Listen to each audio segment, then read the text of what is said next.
Hello, this is Miss Candy from TPOT Media. Welcome to Dark X Dark X Dark X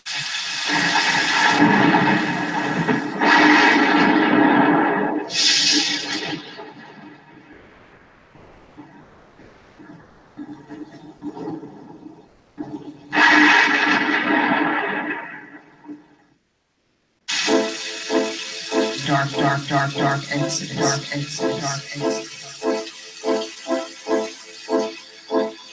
Think about this. Think about this.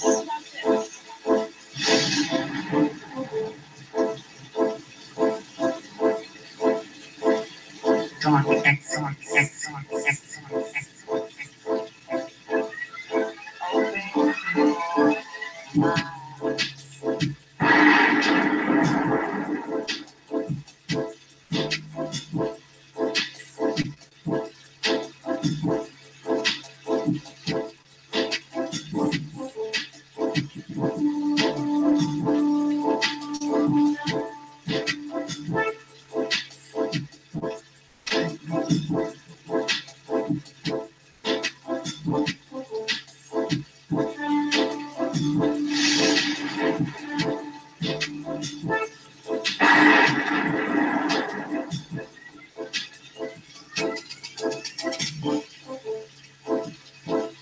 Yeah, X.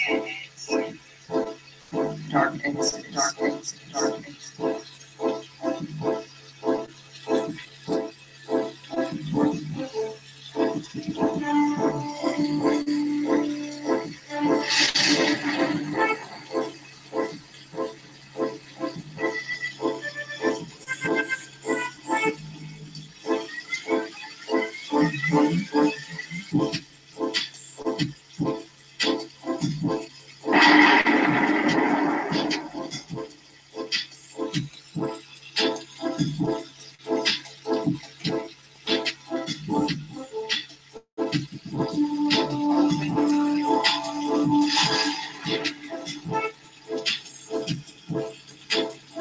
You understand?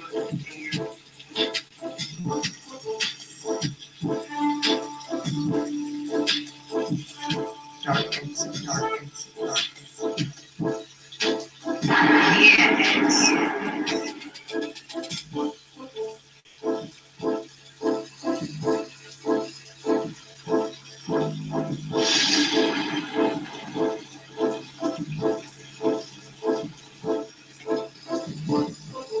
Peace, folks, and welcome back to another edition of the Prophet of Thought series right here on the old TPOT YouTube page. I'm your host, X, of course, but you do that already. That's why you are here tonight. Y'all already know what it is. Y'all already know what it is. Tonight is Dark Exodus Live. Hoes, HoodRats, and HouseWives. Yeah, it's going to be one of those shows. It's going to be one of those. First, before I get started, y'all know, like I always do, I got to thank my contributors and my donors, my supporters. I want to thank all of you because, like I always say, man, I mean, y'all contribute to this platform and you don't have to, but you choose to do so. You choose to donate your hard-earned coins that you get out there and work and sweat for, and you don't have to, but you do. And I want you to know that I appreciate it. I am humbled. I am honored that you see value in this platform. And I'm thankful, man. I'm grateful and I am thankful to all of you. But like I always say, when y'all donate something to the old TPOT YouTube page, I always sit down, write you a personal email thanking you and talking shit to you at the same time. So those of you who donate, you know who you are. And I'm grateful. And once again, I thank you. So with that, tonight, as y'all can see from the title, Dark X Live, Hoes, HoodRats, and HouseWives, because here lately, um there's been a lot of talk, about, well, there's always a lot of talk about women on the internet. I mean, we're always talking about women one way or another. And what I think we miss when we talk about women, because we often, talk about, the holes and the hood rats, but we never talk about the housewives, and we never make the distinction between the holes, the hood rats, and the housewives. So I'm going to do that tonight. As y'all know, DXL, the usual suspects will be filing in any minute now, because that's how that's how we do it here. So any minute, the usual suspects will be filing in. Um, but it just seems like, with so much talk, with so much talk about the female species, you would think that we would be able to make some distinctions, because if we don't, we're pretty much doing the same thing that, the females do, if y'all can understand what I'm saying. If, for instance, when our biggest complaint is what? What is our biggest complaint? We often talk about how these women say, all of us black men, we ain't shit. Uh, we don't take care of our kids. We don't like to have jobs. All this kind of, a whole litany, a whole soliloquy of stuff that they say about us as men, right? Now, on the other side of that, us as men, we have a tendency to complain about the fact that, they won't admit that there are decent men out there, right? They don't necessarily distinguish one group of men from the other. So what I'm going to try to do tonight is I'm going to try to make those distinctions. If y'all can understand what I'm saying, we're going to try to make those distinctions tonight.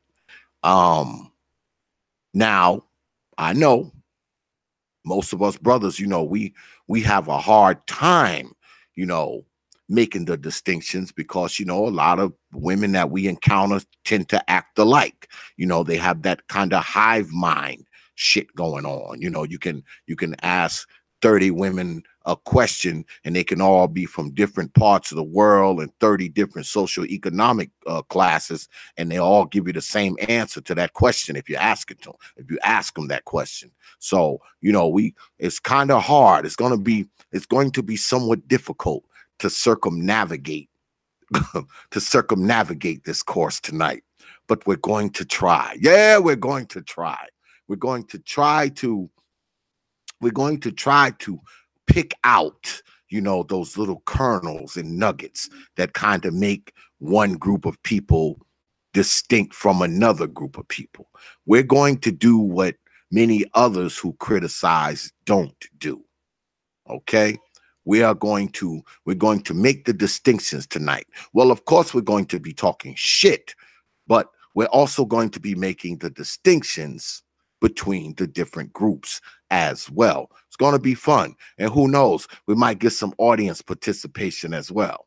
You know, we might even field a few, questions from the old chat room. Who knows? So just hold your horses, because tonight is probably gonna be kind of crazy. Yeah, it's probably gonna get kind of crazy. But I want to go ahead and talk to y'all about this while I'm waiting for the brothers to come in. Have y'all noticed lately that it's been it's been some cross sectioning in YouTube? Those of you who watch the YouTubers that I watch, you notice that you're starting to see more and more females finding their way into these male spaces. Have y'all noticed that? The way I've noticed that you're seeing more and more females, like you see them in the chat room, places where you wouldn't normally see them, because they can't really stomach the commentary that's going on inside a particular stream. But here lately, you're starting to see more and more of them, show themselves in the chat room. Even here, I mean, even here, you're starting to see more and more women inside of those spaces. Now, I know myself, I don't have a big female constituency. I never have. At one point I had maybe 20, it was an 80-20 split where I had, 20% of my followers were female, the other 80% was brothers, of course. And then that dropped. That dropped to like 15-85. Then it dropped to like 90-10. Now I think it's up now. I think it's at 11 now. I think I'm at like 88 and 12 now. It fluctuates. As your subscriber count rises, so does your percentages. Your percentages of male and female rise and fall too. But now I'm at about 88 and 12. So my female constituency is somewhat small, right? Now I understand that, because I'm a brother, and the shit that I talk about, plus I talk about hoes and baby mamas and all that kind of stuff. And women, they get kind of antsy over that kind of stuff, because most women, even though they won't admit it, they show solidarity with the hoes and the ratchets and the baby mamas and the crackheads and the crack whores. They kind of show solidarity with them. They do, even if they're not one of them. And I'm going to talk about that tonight too. Even though they're not one of them, they have a tendency to show solidarity with these people. Something that us brothers, we don't do. Okay. We don't show solidarity with the dude who run around and got 20 baby mamas. Okay. We don't show solidarity with the dudes that's running around and giving chicks diseases and all that kind of shit. We don't do that. We just don't do that. But women have a tendency to do that. Okay. They show solidarity with the worst of them. They'll even circle the wagons and cover for them sometimes. And on top of all of that, you got brothers who are willing to do it too. They also will show solidarity with the hoes and the ratchets and the hood rats. Yeah, they'll show solidarity with them too. Because see, for some reason, inside the society of Black, we don't think there is a bottom. Yeah, there's no bottom. There is no bottom. There's no bottom. There's no people who we can say are undesirable if their skin is black. Yeah, we can't say that. No matter what they do, no matter how much crack they smoke, no matter how many baby daddies or baby mamas they got, no matter how much they steal, no matter how much they shoot and kill and hurt and do other shit to Black folks. Nope, doesn't matter. There is no bottom in Black society.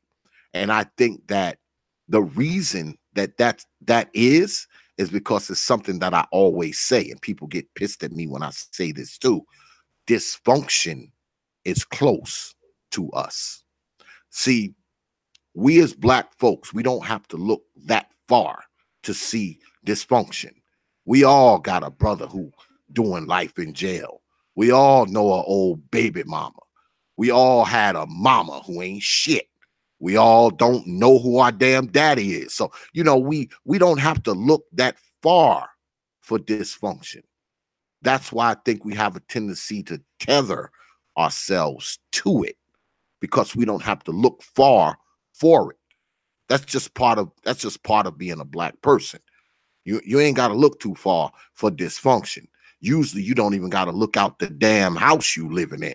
Okay. And if you do look out the house that you're living in, all you got to do is look up the block, up the street, or at your aunt house, or at your uncle house, or at your cousin house. You understand? You understand?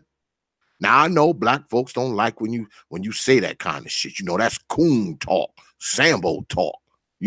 Anything that remotely describes the reality of Black folks' situation is coon talk. It's Sambo talk, right? It's Sambo talk because, see, if it mirrors the reality of many of us, We are quick to say, oh, you shouldn't be saying that. Those are white folks talking points, white supremacy talking points. Now, on that, I call bullshit, because truth is truth, no matter who's saying it. Okay? If you old miserable crackhead out giving blowjobs to get a $10 bag of crack, you think it makes a difference if I say you're a crackhead, or a Latino says you're a crackhead, Asian says you're a crackhead, or a white person says you're a crackhead? I mean, we got to stop applying all of these special rules to people just because they're black, or just because they're a woman, or just because they're a man, or just because they're a freaking Martian. We always got these special rules that force us to move the goalposts because we black. That's stupid. To me, that's stupid. Okay? To me, that is just stupid. And tonight, what I want to talk about is how we have applied special rules to certain people that aren't necessarily worthy of these special rules. They're not worthy of these special rules. And yeah, we're going to be talking about females tonight. The good, the bad, and the ugly. We're going to be talking about the hoes, the hood rats, and the housewives. Because believe it or not, there are wife material. I know y'all find this hard to believe, but believe it or not, there are wife material women out there. They're out there. Now, people will have you believe that it's an abundance of them. Now, that's BS. I call bullshit on that, because it's not. You know how that old saying goes. They say a good man is hard to find. You know what's even harder to find? A good woman is hard to find. I know, because I went through a lot of them before I found one. That's how I know they're out there. Now, it's like looking for a needle in a stack of needles. Yeah, it's like looking for a needle in a stack of needles. But if you look hard enough, you'll find them out there, because they do exist. Okay? Now, the ones that are always telling you how good they are, they're probably not the good ones. The good ones don't try to sell it. The good ones don't try to prove it. They just be it. They just live it. You understand? If she study trying to shove down your throat how good a woman she is, she's like a carpet cleaning salesman at your door trying to sell you a carpet cleaner, and you got hardwood floors. You understand? You understand? That's how that is. Because see, what we have to be cognizant of is that usually, more often than not, and I'm not saying every single woman, but I'm saying a big chunk of them have some type of whole shit in their background. That's probably why they show solidarity with hoes, because many of them have, they have a whole stage, that they've been through. They either was screwing 2-3 guys at one time, or they put a baby on somebody who they knew it wasn't theirs, or they wasn't sure. I mean, stuff like that is whole shit. That's whole shit. No matter how you slice it, no matter how you frame it, it's whole shit. Okay? And a lot of women have these things in their background. They just do. They just do. Now, mind you, some women are just flat out hoes. They out there screwing every chance they get. Okay, those are usually the ones, because I know y'all probably think hoes and hood rats are the same, but I mean, you can be a hood rat and a hoe at the same time, but actually there's a little bit of a distinction. See, the hoes are just out there fucking left and right. Okay. They out there screwing left and right. A lot of them is screwing for money. They screwing for gifts. They screwing for weed. They screwing for they screwing for crack. If they old crack hole, they definitely screwing for crack, right? They screwing for anybody who comes up and has a hard penis. That's pretty much a hoe. Now, a hood rat doesn't necessarily do that. Because see, holes can be anywhere. You know, holes can be in the hood, holes can be uptown, holes can be in the suburbs. Shit, holes can live on a farm somewhere in the middle of nowhere. Holes can be anywhere. Hood rats are pretty much confined to the hood. Hood rats are those chicks that you always see. You notice how you go to the hood, and no matter what time you go there, you always see these one group of chicks.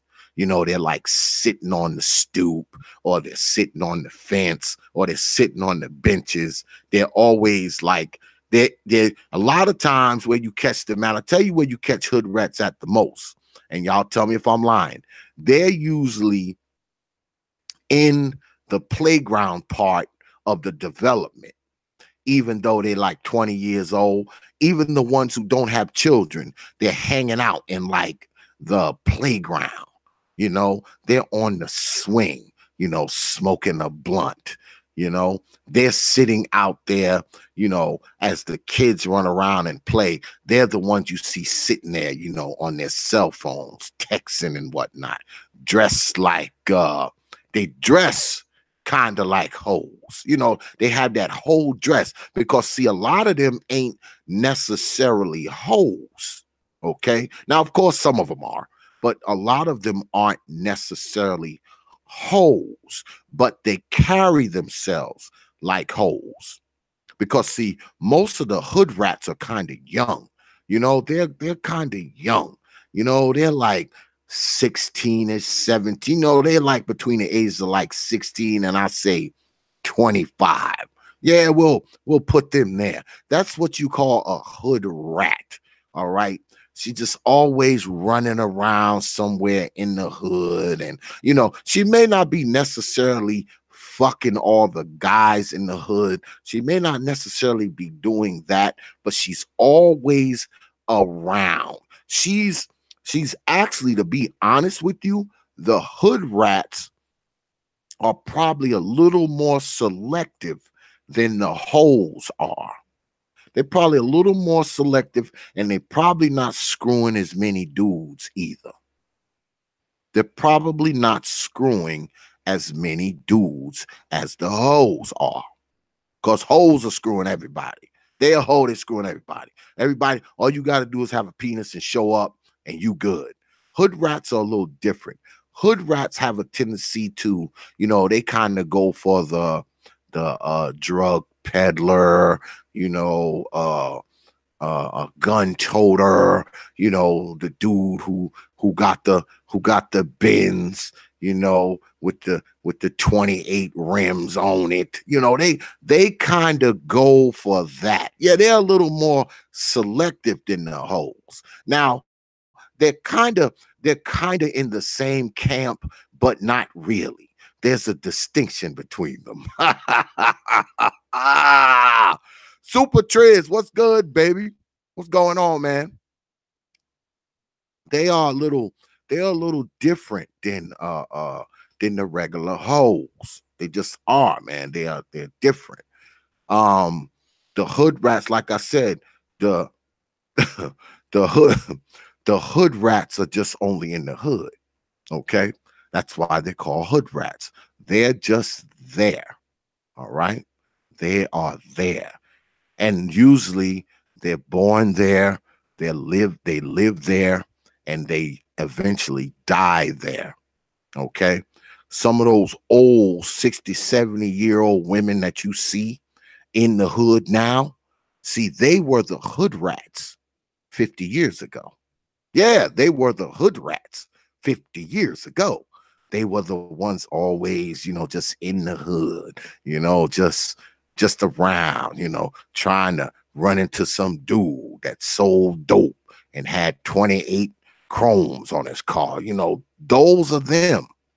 See, the holes are different. A lot of the holes actually make their way out of whatever. A lot of the holes, see, once they get a certain age, and they done maybe dumped out a few kids, okay? Good look on the good look on the super chat, brother Super Triz. See, a lot of the holes make their way away from that stuff, because see, they be so wore out and tore down that they can't remain there. Why would they want to remain in a place where they've screwed like 50, 60 dudes? They've screwed people's husbands and all that kind of stuff. So they have to kind of make their way away from there. See, the hood rats are different. Being that they're more selective, they probably haven't screwed everybody in the hood. Probably not everybody. Just the ones who, they thought were something, whatever. But see, what happens is whether she's a hoe or a hood rat, she will probably never be a housewife. You understand? Because see, this is the thing, and I've told brothers this before. You cannot make a woman wifey material by putting a ring on her finger. Let me repeat that. You cannot make a woman a wife by putting a ring on her finger. See, she has to be wife material before the ring. You understand? Let me repeat that.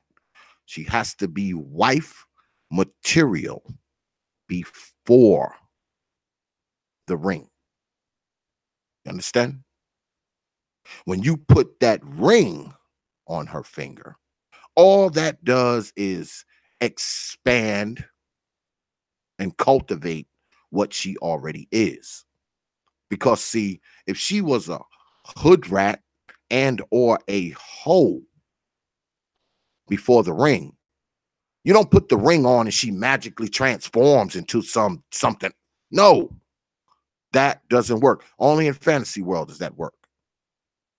She doesn't magically transform into this wife now that you've spent money on the wedding or went down to the Justice of Peace and y'all celebrated in y'all backyard with a case of Thunderbird.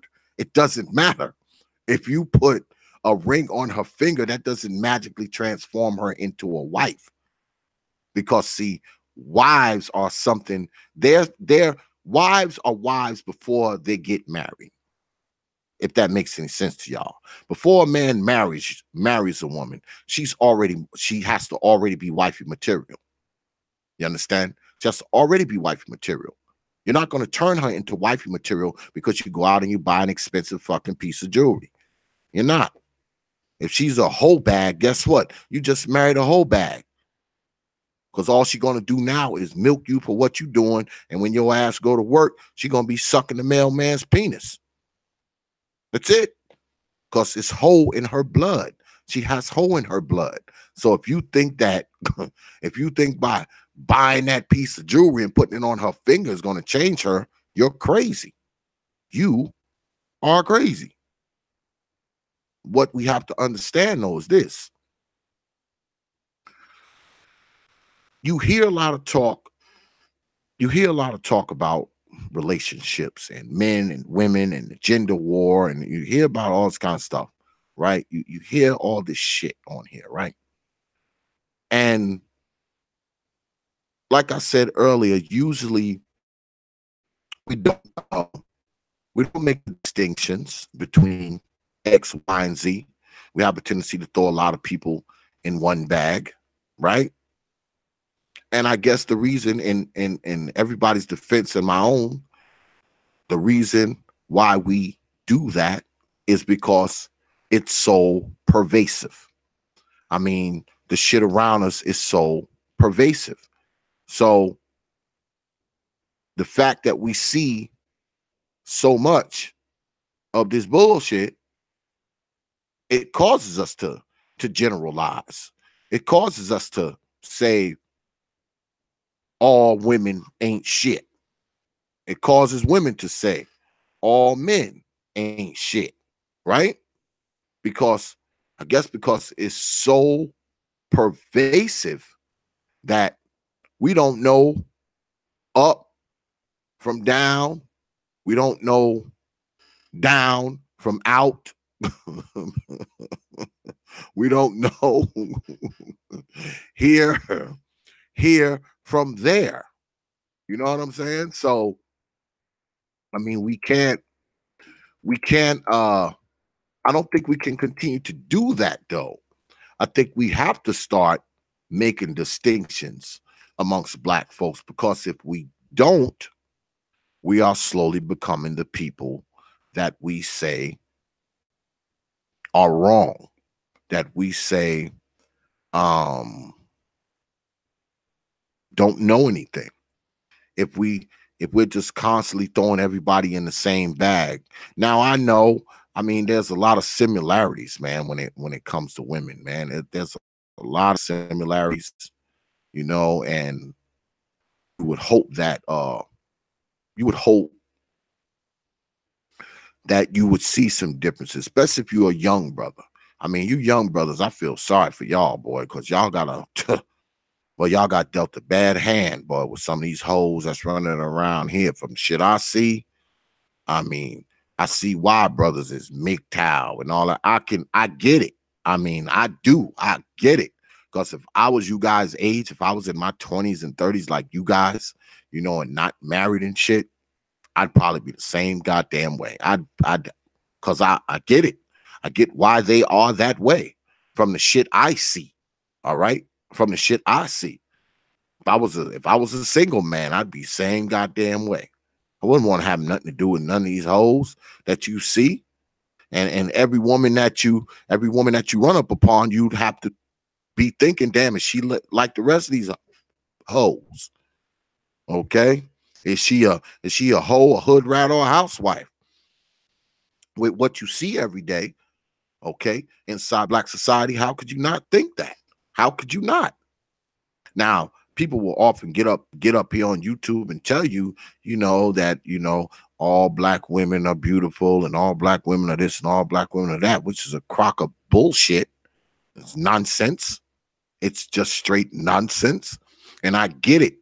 I get that, many of us, we got this thing where we want to, I guess we call it uplifting. Okay. We call it uplifting black folks, but really it's not. What it's doing is lying to black folks. Many of us, we claim to love black folks, but we don't love them enough to tell them the truth. Okay. We don't love them enough to tell them that bullshit is wrong. We don't love them enough to say, hey, look, man, this ain't right. But we claim we love them. So me, I do. That's why I can ask the truth. All right, regardless of anything else. I mean, I'm not gonna bullshit folks just to make them feel better. That's nonsense. I mean, because hey, especially when you're talking about women. I mean, I got a lot of women around me. Okay, I'm a grandfather. Okay, a patriarch. You understand? Because my old man is dead, so I'm a patriarch. I have a lot of women around me. I have a wife. I have daughters. I have granddaughters. I have sisters. I have sister-in-laws. And guess what? I tell them the same shit. Know why? Because, see, I love them enough to tell them the goddamn truth. I love them enough to tell them the truth. If my sister out there hoeing, I'm going to tell her this some hoe shit. All right? If my daughters are out there hoeing, you know what I'm going to tell them? This is some hoe shit. I'm not going to justify it just because they came out of my damn testicles. No, whole shit is whole shit. That's it. Dumb shit is dumb shit. That's it. We have to stop trying to see the good, man, in bad acts. And that's what I think we've been doing. We've been doing a lot of in Black society over the past 30, 40 years, man. We've been trying to find good in badass acts and badass decisions. All right. And badass outcomes. We've been trying to see the good in it and then make excuses for it. We have to stop doing that, man. We have to call a spade a spade. We have to call a heart a heart. We have to call a diamond, a club a club. Black folks, we want to call clubs a goddamn spade just because the club is black like the spade. That's stupid. To me, that is stupid. All right? And y'all know here at the old TPOT YouTube page, we don't really go in on women like everybody else does. That's not the staple place of the platform. That's not really our side of the block. All right? But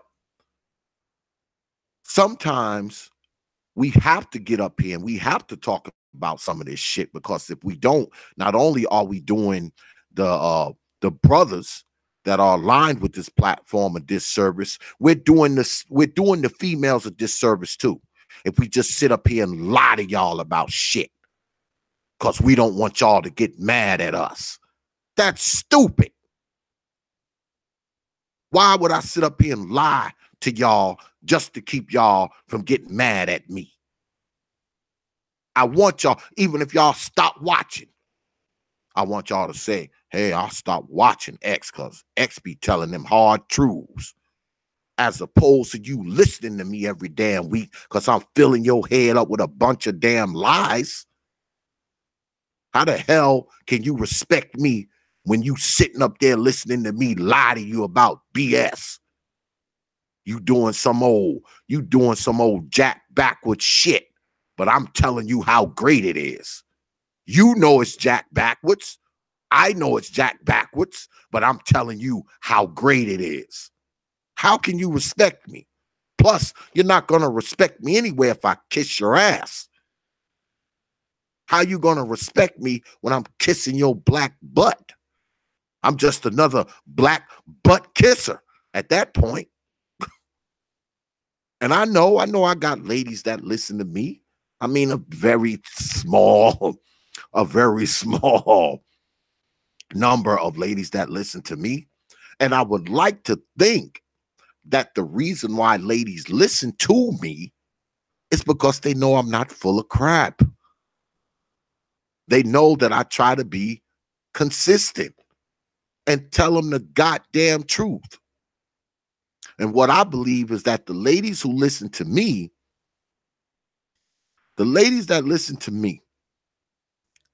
they are not the women that we talk about. Okay? They're not the hoes and the hood rats and the ratchets. Many of the women that listen to me, I know they are more than likely the type of women that brothers would probably want to marry. Those are the type of women that listen to me. Because number one, they're not thin-skinned. Okay? Because you can't be thin-skinned and listen to TPOT. So you know they're not thin-skinned, right? Number two, they understand what I'm saying and they don't take offense to it. Why? Because what do we always say?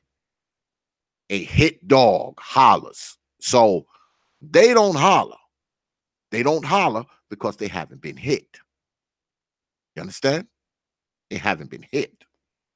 See, that's why the ladies that watch TPOT watch TPOT. They're not thin-skinned, and they're not the old washed up hoes that we often talk about. I'm just saying. Now, I don't mean to speak for the ladies who watch this program, but that's what I believe. Now, if I'm wrong, let me know. Just write in the chat room and say, "You wrong, X. I'm a ratchet old hoe. I watch you any damn way." You're wrong, X. I'm a ratchet old hoe with 9 baby daddies. God damn it. I watch you because you entertaining. Now, if that's the case, just let me know. but I but I fully believe that the women that watch me are women that are, you know, the quote unquote, good, decent, solid women. And probably most of them who watch me are the quote unquote wifey material. You understand? You understand? Do you understand? I see I got my man Super Triz in the house. Super Triz, man, if you want to come up on here. As a matter of fact, this is what I'm going to do tonight, because the brothers that was supposed to be coming on, ain't nobody showed up. This is what I'm going to do. And I want to hear from you, some of you ladies too, because it seems like the men are always the ones talking about the old ratchet holes. So what I'm going to do is I'm going to put, hold up, y'all. I got this new screen, man, and it's like kind of crazy. It's not adjusted right, but yeah, I'm going to put the link in the description box. Anybody that want to come through, just jump on in. I want to hear from some of the ladies up in here. I want to know what they think about this. What do you ladies think about this? What do you think about what do you think about the hoes, the hood rats, and the housewives? What do you think? What do you think? Come on, don't be shy. Super Triz, you could jump on too, brother, if you want. Because I know I want to prove some brothers wrong tonight. And I want to prove myself wrong too. Because, we often say that the decent ladies never speak out against the nonsense. They never speak out against the old hoe bags and the scandalous trollops, the trap house whores. They never speak up against it. And I think that is a major problem, because I don't think anybody can call a woman to account the way another woman can, you know? I'm just like, what's good, brother? Super Chill. Oh shit, I see Lady Ruby in the house. Lady Ruby, jump on if you want to, because I know you got something to say about this. What's good, brother Super Triz? What's going, TPOT? Same old shit, man. Just up here running my damn mouth. Hey, All the hey, brothers is hey, that super chat. I just want to make that clear. I was only asking for a friend. I know a friend. Yeah, but I know you're on media, right? And you know Absolutely. that, often brothers, we talk about these old hoes and all this kind of stuff. And at times we don't often make the distinctions. I mean, some of us do. I mean, there's a few of us that do. I'm not going to say all of us. So I'll just talk about myself. At times when we talk about women, we kind of put them all in the same bag, and we say they all hoes and they all rats. And I can't say that because I'm married. Okay, and I've been married to my woman this year to be 18 years. So I mean, I know that it's women out there who aren't, old trap house, trollop, Jezebel, goddamn hoes. I know that. And I think often we put a narrative out there that it's not. And I think we're doing the brothers a disservice, first off, when we, make them think that there's absolutely positively no good women out there anywhere. I think that we're doing them a disservice. Um, I think we're doing the ladies a disservice too. Okay, because there are some decent women out there, man. They're just hard as hell to find. I can't reiterate that enough. That they are hard to find. Um, that's why I want some of these ladies in the chat room to come up here and say something, because I know, hey, what's good, lady Naima? Because I know that the women that listen to me, they have to be a particular type of woman. Because see, I'm an acquired taste. I'm an acquired taste. So I know not every woman could actually listen to TPOT, with the shit that X be talking. So that's why I want, some of them to come on. That's why I put the link in the chat, so they can come on and kind of, let me know what's good with this. What do they think about that? What do they think about the fact that there are some decent women out there? I would call them wife material. And many times us brothers, we don't say that. We say they all hoes, they all hood rats, they all ratchets, they all freaking they all trollops and Jezebels. What's good, brother Lando? I see you up there, man. You know, we say they all that way. So what I want to know is what do they think about that? I mean, do they do they show solidarity with hoes? That's what bothers me about the decent women. That's the problem that I have with the quote unquote, decent women who ain't got 9 baby daddies. They about their business, and they understand men to a degree. My problem with them is that they show solidarity with hoes. You know what I'm saying? They show solidarity with the hoes.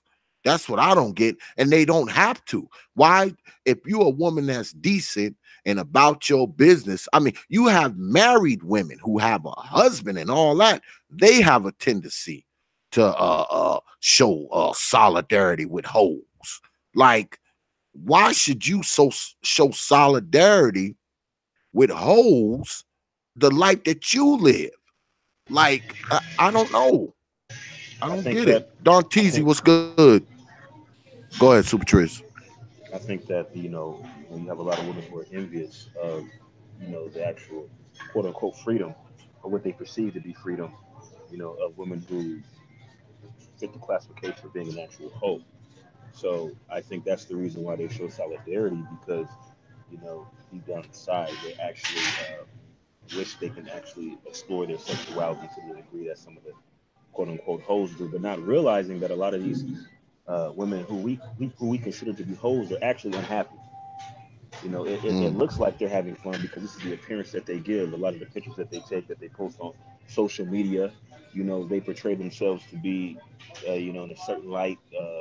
They they exude a false sense of happiness, and that resonates with women who are in situations because the grass always looks greener on the other side.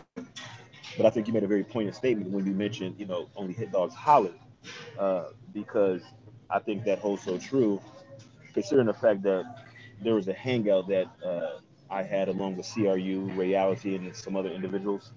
And after the chat went on off air, because it was a very long chat, an 8-hour stream, and then it went off air, and we continued to have conversations. And I did mention the fact that this very thing that, and oftentimes that men will make comments about a particular demographic of women, and because they only talk about that demographic of women, the viewer it makes the viewer think that that's the only type of woman there is, and because you're broadcasting, it's it's kind of counterintuitive to actually consistently make a distinction and say, okay, uh, I don't mean all women, but most women, or I don't mean all women, but a lot of women. If you have to consistently say that, it kind of interferes with your ability to convey the message. So I think a better alternative would be, you know, at the same time that you're making reference to that particular type of woman, always make time to recognize the women who are worthy of marriage. And I think that's something that I try to do. I always try to shout out the women, that are in my chat. You say, hey, there are good women out there. Uh, here are a couple of examples, and I mentioned people like Neon Eyes, Naima Buckner, Vonda Harris, uh, Dr. Ford, to name a few. So, Mm-hmm. Yeah, I'm familiar with all those names because they, they come in here. Those ladies, they come in here, they in here every week. And, it gets rough, on the old TPOT YouTube page sometimes, especially when the usual suspects are here. When you got Jay Shine here, the Gone, Obsidian, Brother Samuels, the people like that up in here. It gets rough on the ladies, but they still do, they still show up every week. So, which leads me to believe that, they are not what we're talking about. I see the master teacher, the master teacher's in here. And he said, they have an inner hole that wants to get out. He also said that many of them, are many of married women are undercover holes. See, I believe that. Man. I really okay. I got you, Lady Ruby. I got you. Yeah, I believe that. I actually believe that, man. I don't know, man. I know because I look at my wife and I look at how we operate, and I look at, because the best experiences that you see most close up is your own, right? So I look at how my wife was when I first met her, right? And she's pretty much the same way now. Of course, we're both older. We've known each other for like 20 years, but she's pretty much the same way that she was when I met her. Very laid back, very demure, very calm, very feminine. That hasn't changed. I guess that's why we are still around each other. And I look at other women outside of here. I look at my sisters, okay? All my sisters are married, okay? Every single one of them. Now, I don't know what the hell dudes would see in them fools, okay? Because I have 4 sisters, okay? And every single one of them is married, right? And they've been married for a long time, 15, 20 years, and I say again, I don't know what dude seeing them, but somehow they managed to keep a Negro around. And then I look at other people, and I see in my travels, I see the baby mamas with 5 and 6 and 7. I see the older women who done grew to be 60 and 70, and they in a house full of plants and cats, never been married. I see that stuff too. So it's like, what's a brother to think, because you see people, because my woman was able to keep my black ass around for 18 years. I look at my sisters, they were able to keep a Negro around for 15 and 20 years and whatnot.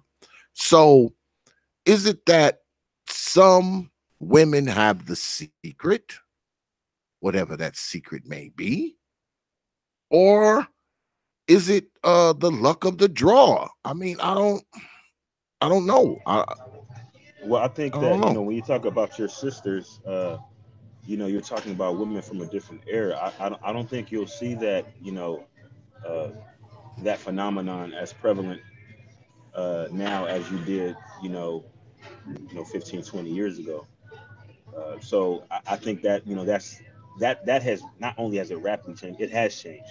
The marriage rates are down, the longevity of marriages, new marriages, are at an all-time low. So I think that that's something of the past. And I think Hmm. part of the problem is, and I have to take some ownership of this. You know, there is a paradox in that we as men want sexual access to select women. We Hmm. want sexual access to multiple select women, and we want sexual access to women when we want access to them. We don't want to wait. We don't want to put in the work. We want sexual access uh, with a sense of urgency. And so, in order for a woman to actually do that, she has to relinquish some of her reservations. And a woman does that consistently enough, then I believe she makes that transition to what we consider to be a hoe. And Mm, so I think that we as men play a role, in that process because, especially, in my youth, uh, that was my primary objective. My primary objective wasn't to seek a relationship; it was to seek sexual gratification and seek it at a very rapid rate. And so, you know, it's like almost like the chickens come home to roost because, now that, I think a lot of men don't realize their trajectory, and so mm, they approach the opposite sex, differently. So some people who don't realize their trajectory, they just simply seek sex. Some men try to get in a relationship, a long-term relationship early on. They end up getting married early on, and then they regret it later because they don't realize the trajectory. But now, at my age now, I realize my trajectory and I see where I was and where I've come to be. And now it's like you start thinking about things like lineage, not just a long-term relationship, but you start thinking about, okay, I want to pass on genetic material to offspring. I want to give them the best chance at survival uh, in this changing landscape, in the United States and abroad. So I want to choose uh, a very high quality mate, uh, not only genetically, but from a psychological standpoint. I want her to have a good head on her shoulders. And so, but now you've already tainted the actual selection pool by your activities that you engaged in when you were younger. So now the women, you know, that you look around, they're all hoes because this is part of the process that we have created by some of our activities as men. So, we have to share some of that blame as well because again, we wanted sexual access. So that's true. If I mean, if you look at it, I mean, it's hard. It's kind of hard for a woman to be a hoe if men aren't, patronizing her wares, if you will. Um, it's hard for it's hard for her to be a hoe if ain't no men around. So, I mean, we are contributing to it, to a degree. Um, but at the same time, giving men sexual access is a choice. So, I mean, I don't have a problem with. I don't want people to think that I'm pussy policing or penis policing because I'm not. You can get out there and screw whoever you want to screw and all that kind of nonsense. The problem I have with the uncontrolled screwing is all the little ones that get uh formulated from it. You know what I'm saying? That's what bothers me. I don't care if women want to go out there and screw 5 dudes, 10 dudes a day. That's her business. Just don't be bringing kids and shit to it into the mix. But you know, I think that we as black people, and I know I'll get some hate email over this, but I don't care. I think that number one, we are really, really oversexed, man. We are oversexed. We are we are so wrapped up into sexual activity that it looms over us, man, more so than anything else. I'm a true believer that if if black society became more sexually responsible tomorrow, 5 years from now, black society would have a drastic improvement just from that alone. If there was a little more sexual responsibility inside of black society, I think a lot of things would change, especially if we go to the old adage, which I know is unrealistic for anybody and black folks. If we go to the old adage of no sex till marriage, man, shit would change overnight. Now, of course, the hoes and the hood rats will still be doing their thing, but if we weren't as sexualized as a people, okay, if sex didn't loom over us like a dark, shadowy a figure, black society would see some great improvements, man. They would, because some of the main problems that come to Black people, if you go back far enough, it's linked to some type of sexual activity. Okay, whether it be a oops baby, whether it be 9 oops babies, whether it be a bad relationship or whatever, it always leads back to sexual activity somehow, some way. It leads back to that. So if Black people were more sexually responsible, I think Black society would become more responsible. I mean, maybe I'm reaching by saying that, but I think that that's a possibility. What's good, Lady Ruby? Good evening, Brother X. Thank you for What's having going me. on? What's Not going too on? much, not too much. I was looking forward to this conversation. When I saw that you were going to have it tonight, so I'm glad that I get a chance to speak on it. I do have Oh, some thoughts. absolutely. Go ahead, pull the trigger. Pull the trigger. Well, I'll just talk a little bit about the topic that you were talking about when I first came in. And that is whether or not, men have some responsibility or accountability in this, hoism that's going on. And when I think about it, when I was younger, and obviously I live in Canada, so things are different here, mind you, but things are more sexualized here these days too.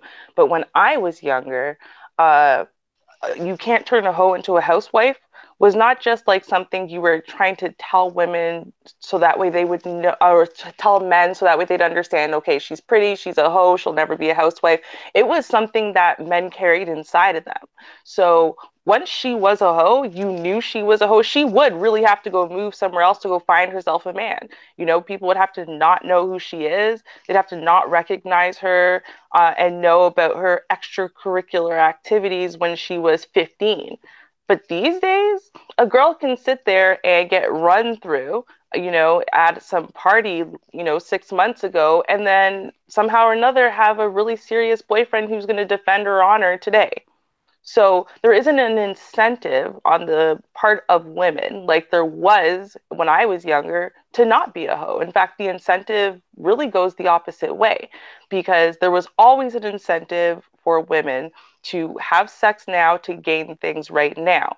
But there was a long term advantage in keeping your legs closed, which is that, you know what, you're going to get social respect. First of all, people aren't going to look down on you, they're not going to shun you. They're not going to, call you names and basically you have to wear a scarlet letter, metaphorically or literally at some points. But also, if you wanted to find yourself a good husband to settle down with, be married into a respectable family and so on and so forth, be taken care of, be treated properly.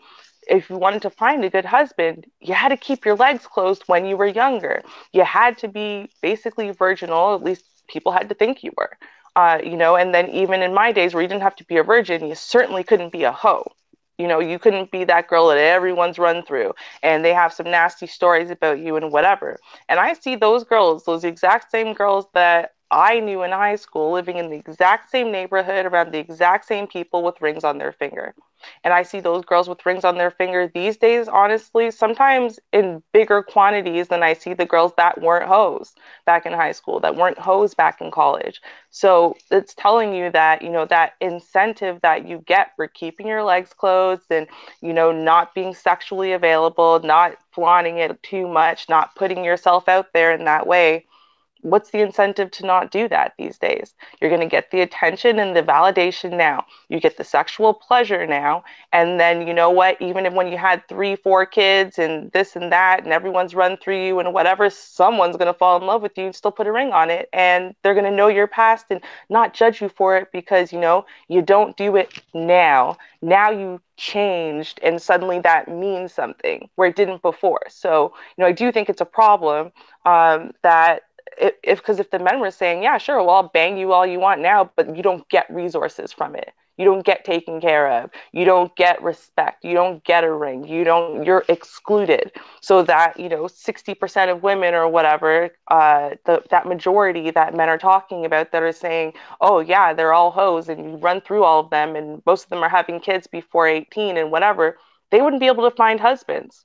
And when men hit that age, that respectable age of 25, and they had gotten stuff, and they had accomplished things, they went to school, they established their businesses, whatever. And now they're looking for wives, and they're in that position. You wouldn't hear them talking about the hoe on the block that still won't pay them any mind, or the hoe on the block that now wants them at 30, and they're so insulted because why didn't she want him before? Why are you paying attention to those girls? Because there are still girls out there who've grown into, fine young women who still keep their legs closed, who are still sexually responsible, and so on and so forth. And they're being overlooked. They're the ones, they're not being noticed in the coffee shops. They're not being noticed in the crowds and whatever, because, they're not really what's pulling your eye. In this day and age, women are getting attention for having the extra makeup on, and the plunging necklines, and the super tight clothing, and the, backside for days. And that's Mhm. what's big. It's looks. And the butt cheeks hanging out. And the butt cheeks hanging. Everyone wears. I mean, again, in my day, you could do that like a caravana or at the beach. You were walking around in the mall with shorts on like that. You were a hoe, and it was gross. Like, ew. I don't want to be that girl. I don't want to be associated with that girl. I don't want you to notice me standing next to that girl in the line in case you think she's my friend. That's how it was in my day, right? But now, you're like, oh my God, those shorts are so nice. Where did you get them? You want to go get yourself the same pair and go walk around in them. Like, it's crazy. It's crazy the way society is sexualized. And, not only is it like okay, but women are being validated for it. And it's actually putting them up on higher levels. So do you have any photographic examples of those shorts? Asking for somebody in the chat. yeah, Asking for somebody in the chat. yeah, screen share that Uh-huh. for my brother Super Triz. He needs it for a friend. So let me ask you this, lady Ruby. Mhm. So is it like in Canada, there's not really so what you're saying is that there's not really a whole culture, or there used to not be a whole culture in Mhm. Canada. Yeah. So when I was a teenager, I'm 34 now. So when I was a teenager, when I was in high school, hoe culture was either a white girl thing, or not cute. Obviously, there was an underground hoe culture over there. You knew those girls and whatever, but you also stayed away from them. They were the bad girls, not in a good way. Mm. Yeah, they were the ones, once you got a reputation, they were the ones people clowned. Like girls would get clowned for having, random casual sex with some dude because he'd come into school and clown them.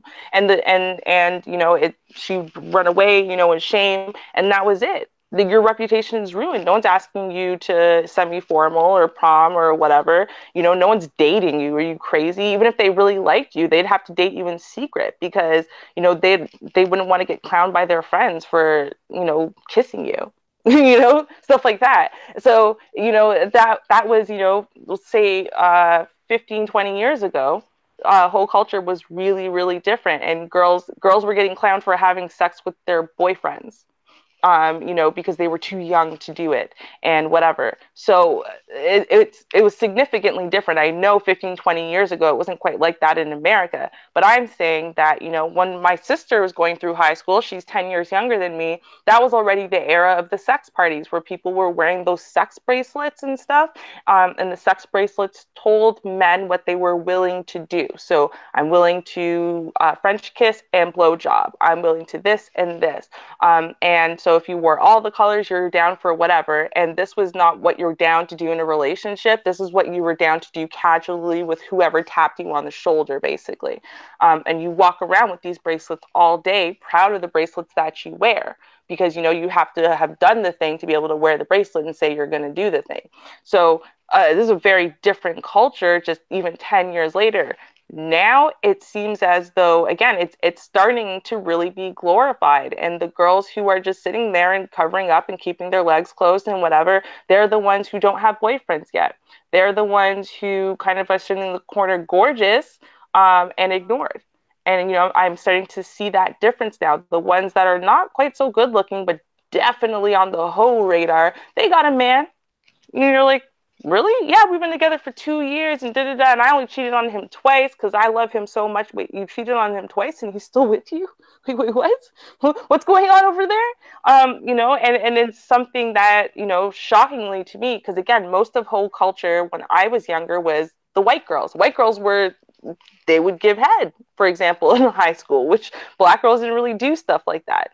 And they would have sex pretty casually. Black girls wouldn't really do stuff like that. Now it's kind of across the board. So it's not just limited to, sure, fresh off the boat, black girls from Jamaica or wherever, they still don't roll around in hoe culture like that. But the ones who were born here, yeah, you're starting to see it a lot more. So these bracelets, where can I find these? For research purposes. For research purposes. Of course. Mm-hmm. But Super Trez is wild. Now, do you think, because you're a woman, do you think that there is any saving of the hoes? I think, and this is just my opinion, so I don't want no hate email from this shit. I think that a hood rat is probably more likely to be salvaged as opposed to the hoes. I mean, because the hoes, they screwing everybody. The hood rats aren't necessarily screwing everybody. They're just doing a bunch of old hood ratchet shit.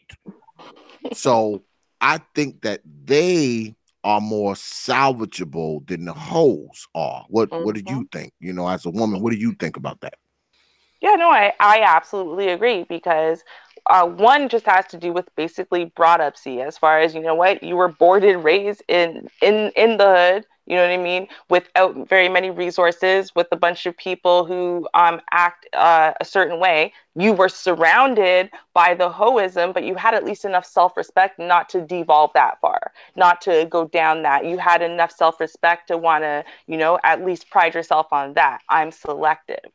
So, that's something you can really build on. You might not have certain skills yet, like maybe being able to cook.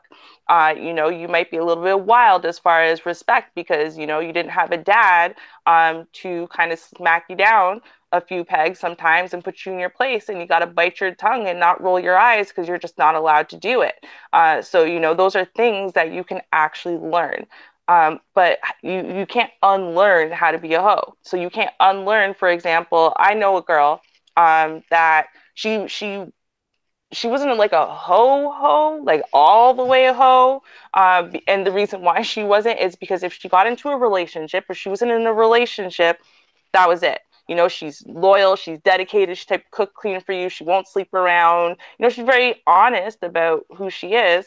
But whenever she is on a break in a relationship, like they broke up and they're gonna go, and so she hasn't been dating anyone, then you start finding out little stories about her where it's like this is her coping mechanism almost. She is so emotionally needy and mentally needy and kind of, she needs that validation. So as a result, she'll go get it from anywhere until she can go get it constantly. And so I think it works out to kind of being the same way with like, if you're a full blown ratchet hoe, how do you change that coping mechanism within yourself? It's a man cannot be responsible for your emotional security 24/7. You have to find emotional security within yourself. A man can't be responsible, for your self-confidence and your self-concept 24/7. You have to have that within yourself because relationships are hard. So, you're going to have times where you fight. You're going to have times where, things get rough. You're going to have times where you guys make mistakes or try to hurt each other because you had a bad day and you're frustrated and you're lashing out and whatever. And a hoe is going to take all of that and take those rough times and go and fall back on her defense mechanisms because she's a hoe. And that's what she does, right? She doesn't know how to cope with the emotional and the psychological, and her self-concept and her psyche is broken way down. And, you know, I don't really see how you recover from that when you've been doing that for 25, 30 years. I think you'll always have it within you.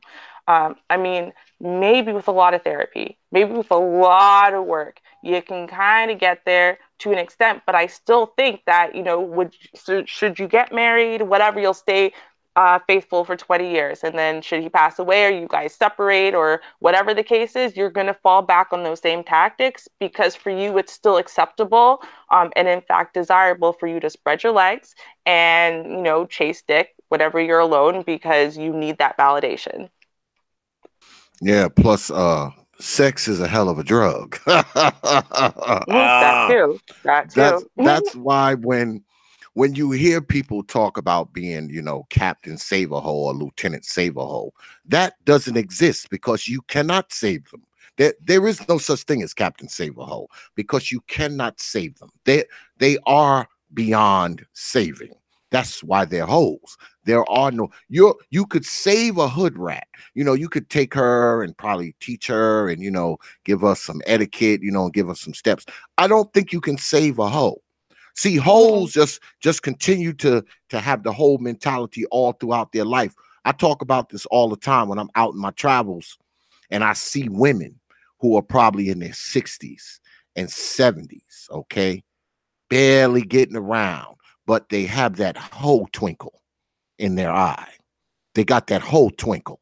You know, they still got that whole glare when they look at you, even though they're 75. I call it the whole twinkle. And I see that. And you look at these women and you can tell that when they was younger, they was hoes. Because they still got that whole sparkle. They still got that whole glimmer in their eye right now. It just so happened that they so damn old that old pussy can barely piss now, let alone do anything else. But if they thought they could still manage the hoeing, they would. You can just tell by that whole twinkle in their damn eye. You could tell that if they could, they would. And those are the women who eventually they just grow old, and you know, because eventually the hoeing stops. You know, you might could rock out with that hoeing. I've seen hoes rock out till about 45. You know, they get right there if they look like something. If they look like a little something and kind of stayed in shape a little bit, they might could rock out till they're about 40 or 45 because, you know, there's a lot of thirst out there. But once they get that age, that whole shit kind of dies. So now what they basically doing now, they're worse than a hoe now because see, now they're an old hoe. Okay. There's only one thing worse than a hoe, and that's an old hoe. An old hoe. now that you're an old hoe, I mean, you practically running around flipping your damn dress up with no drawers on, showing it to dudes at that point. You know, it's not like they looking for you. It's more like, you know, you climbing on them. So, I mean, and it's a shame you know what? that go ahead. I was just gonna say, you know, because the thing is, sex can be a currency. You know, and it's a, like I said, it's an immediate payoff with very short-term benefits. So if that's your currency, it's the only way you know how to get things done. You need to get your car fixed, but you don't got any money. What do? You blow the mechanic. You know what I mean? You need someone to help you pay rent, whatever. What do? You have sex with 10 guys. That's your currency in your head. So what do you do at 45? No one's chasing you and no one's giving you that eye, and it's not really that easy. That's what you got to do. Because you're not just getting, you know, kicks or whatever. It's a currency for you. That's how you're making your way through life. And you never learn, especially if you're a ratchet hoe, you don't have anything to fall back on. You don't have an education or a career or, you know, a job that you've ever had in your life. You can say you have some type of typing skills or something. All you know how to do is lie on your back and spread your legs. That's it. Yep. Those are the ones who end up in the old freaking tiny apartment, and they live in a part of town where it's so crazy that brothers is freaking kicking in doors. So they got 9 locks on the damn door. You knock on their door and all you hear is click, click, click, click, click, click, click, click, click, click, click. Because they got like 9 locks on the door to protect them, their plants, and their damn cats. Because they live in a goddamn neighborhood that's so fucked up that you gotta have 9 locks on your goddamn door, because that's all they can afford. Because see, they done just they screwed their whole life away. Okay. And when that when that old twat actually had some value, they didn't use it to better themselves. I mean, I don't have a problem with a hoe who actually use her damn twat. Okay, she used that old funk box to better herself. I ain't mad at her. You know what I'm saying? She come out the hood and, she used that old funk box, and now she got her little mini mansion, got her little beam outside. I'm not mad at you. Girl, I'm not mad at you. I am not mad at you.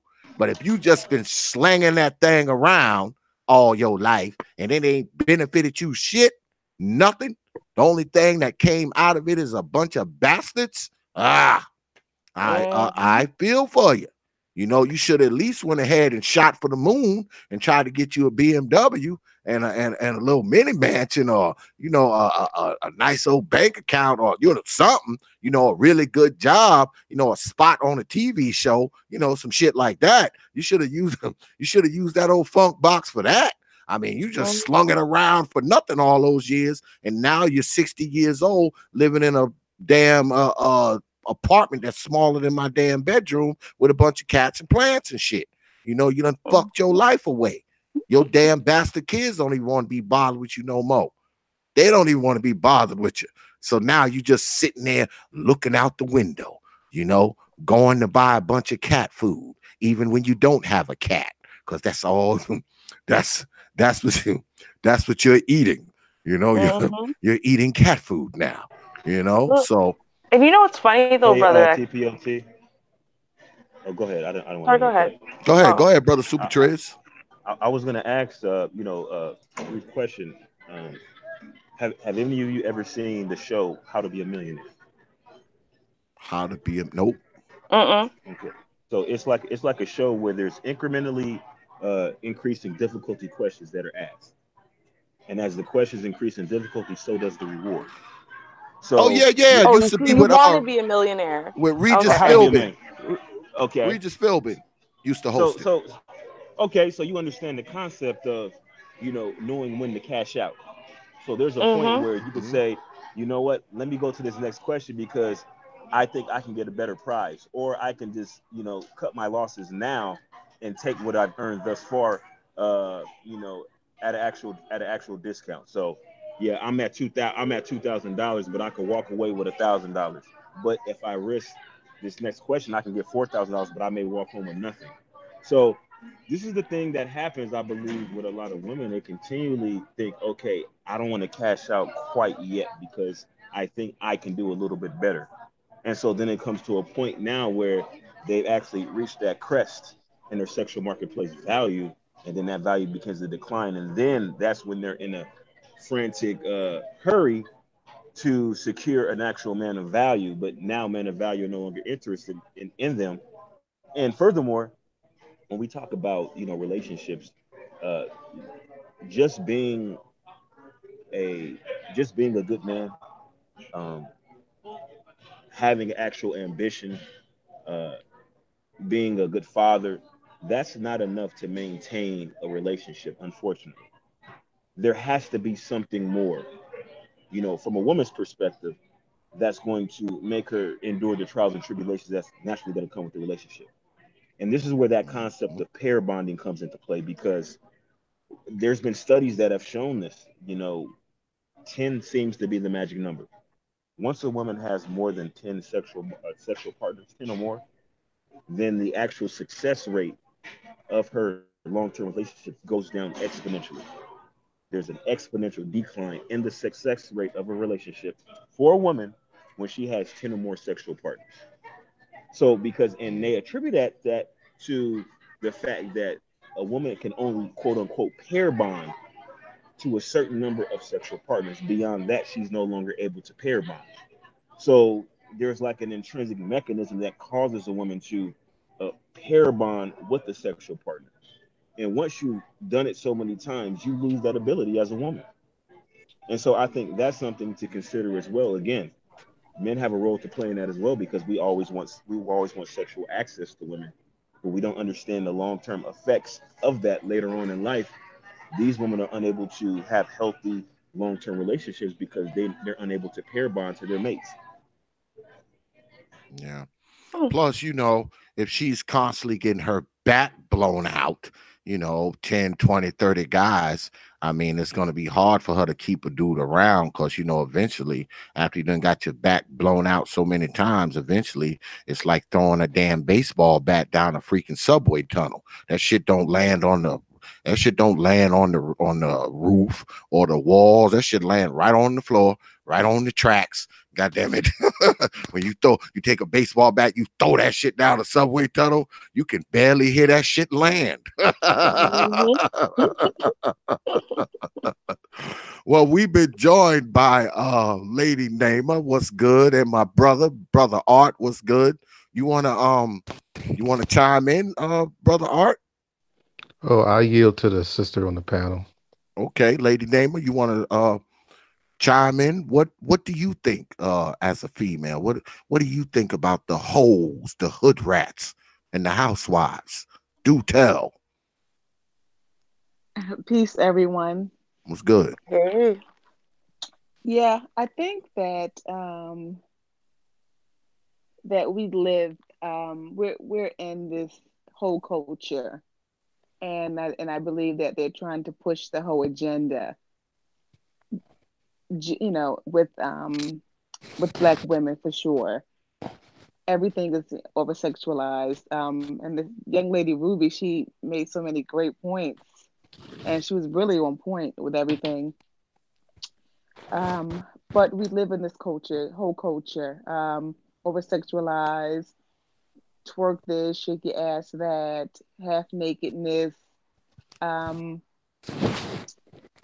and just to appeal to a man. And then they want the men to be the thugs, and the thugs to choose 4, 5, 8 women, and then it's this vicious cycle of whole culture. Um, and I agree with her as far as the good girl. Like the good girl, yeah, you would be a good girl, not have sex or appear to not have sex, wanting that good man to choose you. But that man was intrigued by the hoe. He wanted that hoe was appealing, and the Mhm. hoe got the most attention. And the good girl will look at the hoe and say, "Hey, that's a hoe. What's going on here?" Um, because the popular dude wanted the hoe. The popular dude didn't want the good girl. The good looking guys didn't want the good girl. The good looking men wanted the hoes. And the Mhm. hoes were popular. They got all the respect, and the men went. The men gave the hoes the attention. So the good girls were sitting here like, hold on, wait, my legs are closed. And this and hoe, this hoe could be whoever, whoever that person may be. It can be Keisha, Tracy, Tiffany, whatever you want to call her, whoever she is. And you're saying to yourself like, wait, she was just with Bobby, Ronnie, Ricky, and Mike, and it's like, wait, hold Mhm. on, she was just with the whole squad, but here it is, you still want a piece of her. Mhm. Why is that? It's the whole culture. It's the hoe is the hoe. She has something that I want, even though I know everyone else had it, but I want a piece too. So, um, and the Well, housewife, oh, go ahead. can I let me I'll let you continue, but let me ask you ladies this, being that I have some ladies on the panel. Ladies don't usually be up in here on Thursday, so I gotta take advantage of this. Um, do you ladies believe that these hoes, are they just doing what they're doing to appeal to men? I know that's part of it, but are they also doing it to try to be one up on the quote unquote good girls, showing some ass, showing some breasts, the way they walk, the way they talk, how they dress, the way they carry themselves, the words they use. Do you believe that they do it to be one up on the quote unquote decent women? Well, yeah. I mean, realistically, they want to be one up. Women compete with each other, right? Just like men compete with each other. It's just our competition is different because what did we evolve to compete for? Men.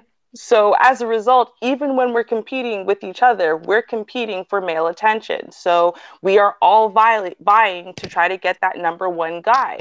And then if number one is taken, we're trying to get number two, and so on, right? So that is what we're literally kind of programmed and trained to do. So socially, once we hit puberty, we don't care what our parents say and whatever.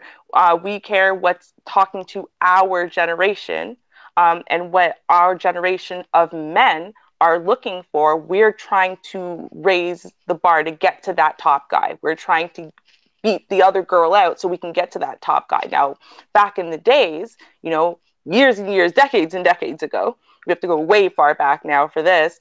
You think about the Wonder Years. I remember the show, The Wonder Years, because the whole entire thing is focused on Winnie, this beautiful woman. She's so popular. All the popular guys love her and whatever, and they're all vying for her. Why? Just because genetically she's very beautiful. They can't get in her pants because she's a good girl. And only the hoes you get to sleep with. The good girls, it's just you're vying for them because genetically they're beautiful. And so what we used to do is try to beat out girls like that by the same stuff we do these days. We gossip. We try to knock her down a few pegs in her virtue, or we try to enhance our own looks and pat our bras and whatever, because they can see the kind of bump of your boob through your shirt and whatever, to try to get that one up and to try to make your genetics look a little bit better than they are, work out a little bit harder and whatever. But in general, the big thing was, you're trying to one up each other constantly. That's what women were doing 10,000 years ago, 50 years ago, and today.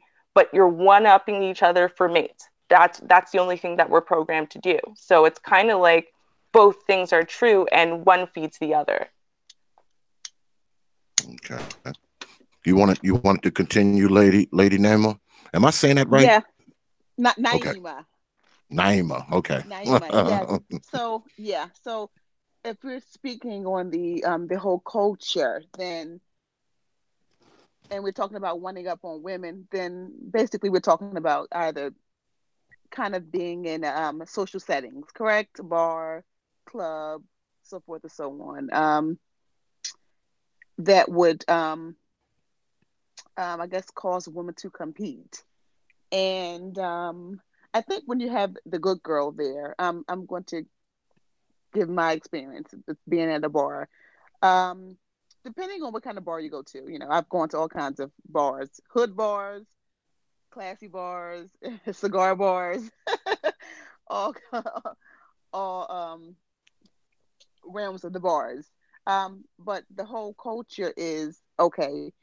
When someone is normally ho-ish, normally it's an attire. It's a look, so to speak. And they try to one up other women, like Ruby said, with the competition there. How can she one up that other woman? Either one, very dressed and provocative to grab the attention, or dancing a certain way to grab the attention. Um, and I say that because recently I did go to a bar. My cousin, she wanted me to go to a bar with her. It was a karaoke bar, mixed crowd, and everyone's having a good time, um, doing karaoke. But this young lady, she, the song's coming on, she wanted to shake her behind and twerk, twerk, twerk, twerk. But the men, they gave her all the attention, and she did have that attention. I didn't really care about the attention, because she was much younger than me. I'm older, she's younger, so it didn't really bother me any. But all the men, they kind of came close, got close to her, kind of crowded around her, and to watch her do her dance. And they were, very excited and things of that nature. And then you did see the men look, talk to her. I guess wanted her number, so forth and so on. So it does work. The whole, these whole tactics works. Whether you want to twerk to, get the man's attention, these things work. And then I'm not saying that these guys were. I don't know these guys personally, so I don't know, what's going on with them. I'm not sure if they're well-off guys or street guys or whatever. I'm not sure, but it worked. She got the attention of the men, and the men, they were just in awe of this young lady who's twerking. So I think this whole culture and the way the media is pushing us to go in that direction, it's to our detriment. But it's bad out here, but it's real. This whole culture is real, and it's out of control. And then I'll rest my point on that. Well, let me ask this. Let me ask you ladies this, and I'm gonna go to my big bro Art. Do you ladies, and I want you ladies to be honest now, be honest. Do you kind of feel somewhat envious, maybe a little jealousy when these hoes are getting, the guys, and they're getting the looks, and they're getting the attention, even though you would probably never do what they're doing, you probably would never show as much tits and ass as they show, or shake it the way they shake it.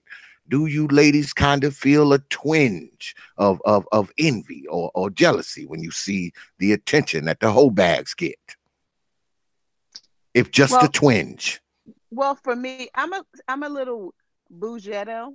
They call it bougetto. A little bougie. I like that. A little ghetto. I'm not I'll say ghetto because I like, as far as being a little bougie. Do you feel the No, twinge of envy? No, it doesn't bother. No, it doesn't really bother me because I've always been who I am. No, I didn't say bother. So I didn't say bother. I bother. said, do you feel a twinge of envy or twinge of jealousy about the attention that they're getting, the gravitas that they're putting across, and the way they're getting possibly more looks than you, even though they may not necessarily look better than you, but they're getting more attention than you? Do you feel a twinge? Do you feel a little twinge of jealousy or envy? I'm gonna be honest, no, I don't, because it keeps my value high. When she keeps her value low, mine stay higher, as it should. I'm gonna be honest. Okay, Lady Ruby. To be perfectly honest with you, I never was into that kind of attention. So, I mean, maybe because I'm just a perceptive person. So, I can look at the kind of look and the kind of attention that she was getting. And I never wanted that. I never wanted to be looked at that way. I wanted to be looked at like I was beautiful and like I was intelligent and like I was a human. I did a person, like something inside of me to be valued that, yes, has a beautiful core, but my inside, the person I am, you like that person. I like that look, that kind of twinkle someone gets in their eye when they're like, hey, you kind of surprised me there with that answer or something. I liked that kind of attention. I didn't like the attention where they look at you like you're a piece of meat. And I never really liked the kind of guys who gravitate and draw for that kind of girl. So as a result, I think maybe, and it started really early on, that I just didn't like that kind of attention, maybe because my mom never looked for that kind of attention when I was younger. And then as I got older, what I realized is that whole thing, it's something I say a lot, like who likes you. The guys who are going to sit there and try to give me that attention, like I always thought they were kind of slimy and gross? Are they the number one player or the number one most popular guy? Normally that's exactly who's going for that chick. And I get that, but I never liked that kind of guy anyway. He's looking for something and someone that just isn't me. And I could just tell we have different values because of what draws your eye. So I never did personally. But that being said, and I want to say that for the record though, because I don't think that I'm typical. I think that a lot of girls that are good girls, I know some in my family, for example, they're good girls and they stayed good girls. But of course, they feel the twinge of envy, and they have a self confidence thing as well because they're in this society right now. I was born and raised into this society, this whole culture society. So it was kind of good again for you to not be a hoe, and I was probably a little bit more virginal than most as far as things went, but it was good to not be a hoe in my days.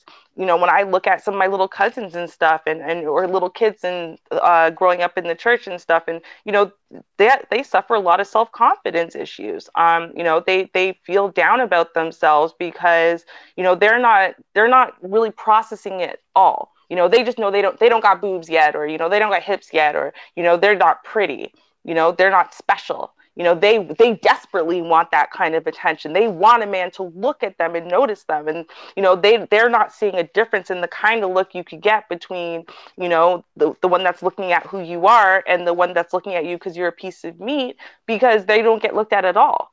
So, for them, it's a completely different thing. And, they're younger in this whole society. So I see it a lot where there's a twinge of envy. It's not even like jealousy, not like, well, I'm going to outdo that girl then or whatever. It's just more hurt. And it hurts their self-confidence. It hurts their self-worth to look and just be like, what's wrong with me that I can't be that beautiful? And so I can actually see why some girls try to be good girls and whatever, and then they start trying to walk the line. They try to toe the line. So they try to dress like hoes to get the attention, but then not act like hoes by actually sleeping around and actually following through with things, i.e. being teases. Just to try to get that self-confidence up, because it sucks to be ignored in a school of 900 women, and you're one of 10. Nobody notices. Like you're invisible. You're not even ugly. You're just invisible. That's really hard for the female ego and for the female psyche, especially growing up when the one thing you are supposed to do is get noticed by men. Yeah. And of course, you can't out hoe a hoe. It's impossible. You're not going to out hoe her. Right. Let me let me Exactly. let me go to my brother Art. What's good, brother Art? What's going on, family? Brother X, sister Classic Ruby, my favorite lioness. Thank And you, bro. and we got Super Tris, peace and power. And sister, man, I never saw your name before. Naima? Yeah, that's it. I've Oh, been calling the shit wrong for months. She's been watching me Yeah, for a minute. I've been yeah. calling that's shit it. wrong You probably for a named long after a time. Coltrane song, probably. Yeah. But oh, okay. Yeah, so yeah, I'll chime in a little bit.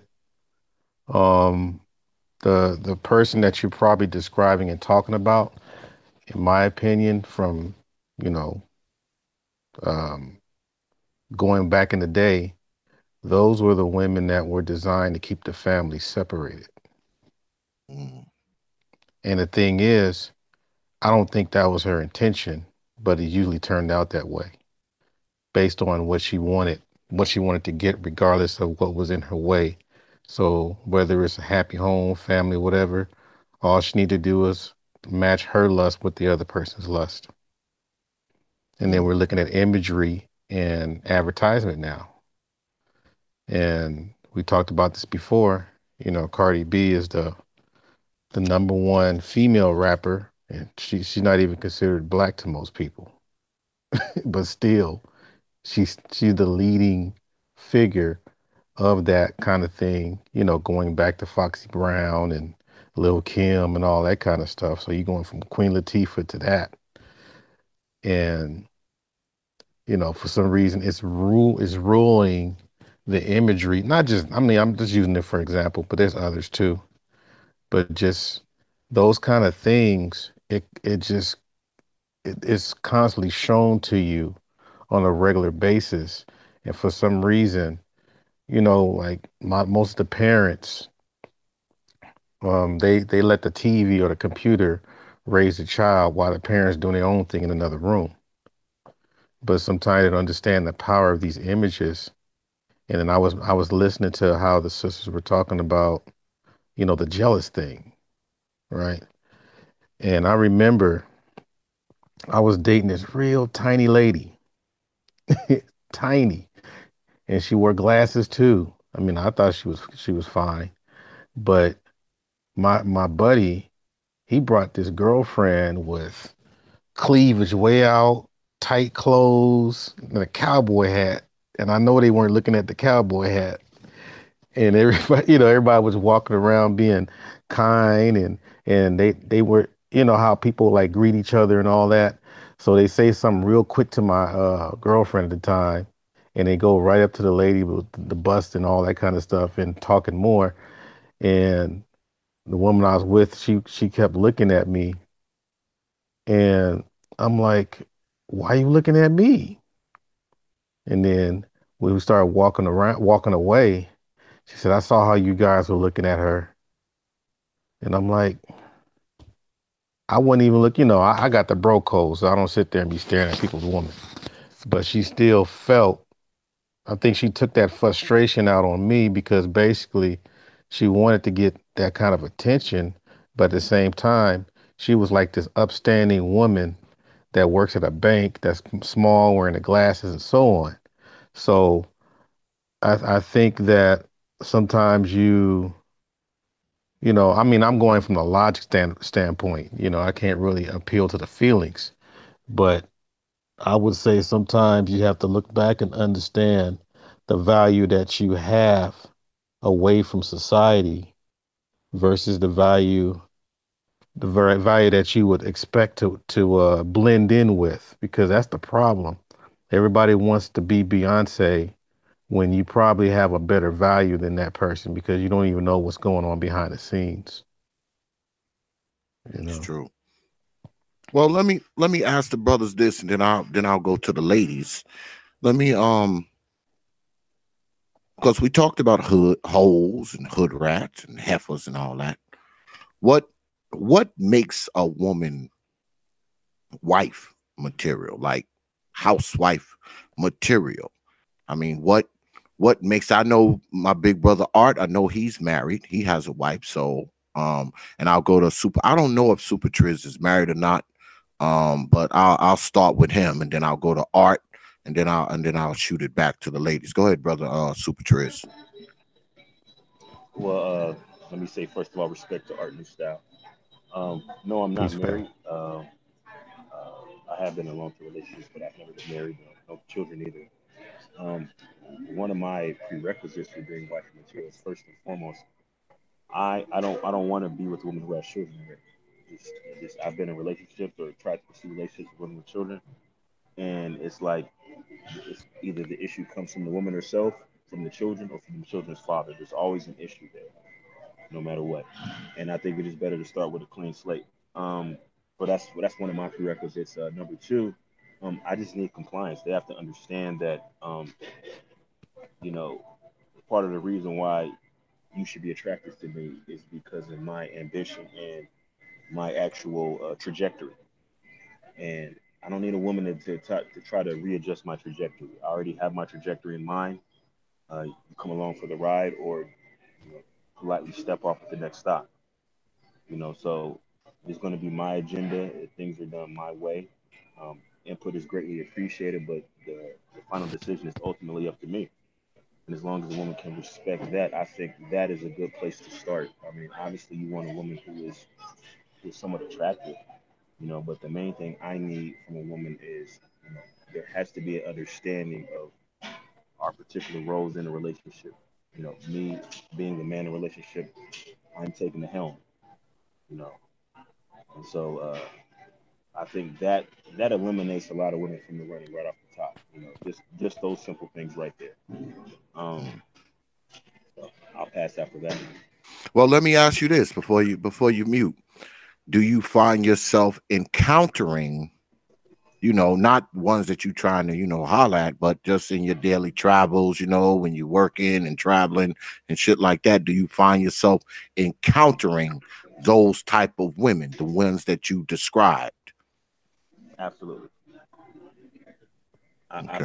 I find plenty. I'm not necessarily looking for a relationship at this point though. That's the only difference. Right, right now, um, I'm attempting to actually move out of the country. So like my mind is somewhere totally else. And in the past like 2 years has been focused on school too. I went back to school. So it's like, I haven't and I made that abundantly clear. Every woman that I've encountered, you know, I prefer to be forthcoming and just let them know, hey, this is what I got going on in my life. This is where I'm going, and right now, this is what I will actually have time for, or this is what I will be receptive to. But a long-term relationship and/or marriage at this point is something I'm not receptive to. So I've made that abundantly clear, and so that's the only reason why I haven't pursued that is because I'm going a different direction right now. But I have definitely encountered um, women like that, women of merit, and a lot of times I find women that are overqualified, like even that go far beyond what my expectations are. Like I found women who meet all those requirements, and on top of that are educated. On top of that, are completely independent. On top of that, have a positive net worth. You know, they aren't saddled in debt. They actually own assets. Who actually make six figures. Like so, I've encountered women like that who have all of those qualities and then some. So it is possible. You just have to be in certain spaces, like and that's kind of iffy. A lot of times the women that actually meet those requirements, you're not going to expect them because again, they're not the women that are out there, quote unquote, shaking their tail feathers. So you're not going to naturally be drawn to them. They're not going to captivate your attention, unless you're looking for a certain type of quality and characteristic, which I do. Mm-hmm. Got you. Brother Art. Man, this sounds like the dating game. Well, we behind the curtain or something. Well, you pick bachelor number one, number two, or number two. Wow. Okay. This is my second what do you call it? Shot in the foot. But no, I'm joking. But it's my second one and man, I'm telling you, you said wife material, right? Or Yeah, housewife, what was it? what makes her that? What makes her that? I think it depends on the person, I mean, like Super Trish was talking about how, something that was pretty much genuine to him because, my type of requirements may not work for the next person. But um the thing that I look at is willing to learn from your experiences, so you won't keep doing the same stuff that like we see on this black YouTube stuff, right? That's one. The other part is too, um, making sure, well, not making sure, but at least working hard because this is kind of hard, but to really make an effort to keep society out of your bedroom, Mm, keep society out of your kitchen, keep society out of everywhere in your house. Because basically, you're not getting married for each other, you get married for society. And that's where you get the fights. Most people are fighting um, in their relationships when it has something to do with nothing between them. It can be a friend, it can be the job, it can be the relatives, it can be whatever it is. But as far as between you two, that's on an island by yourselves, you know.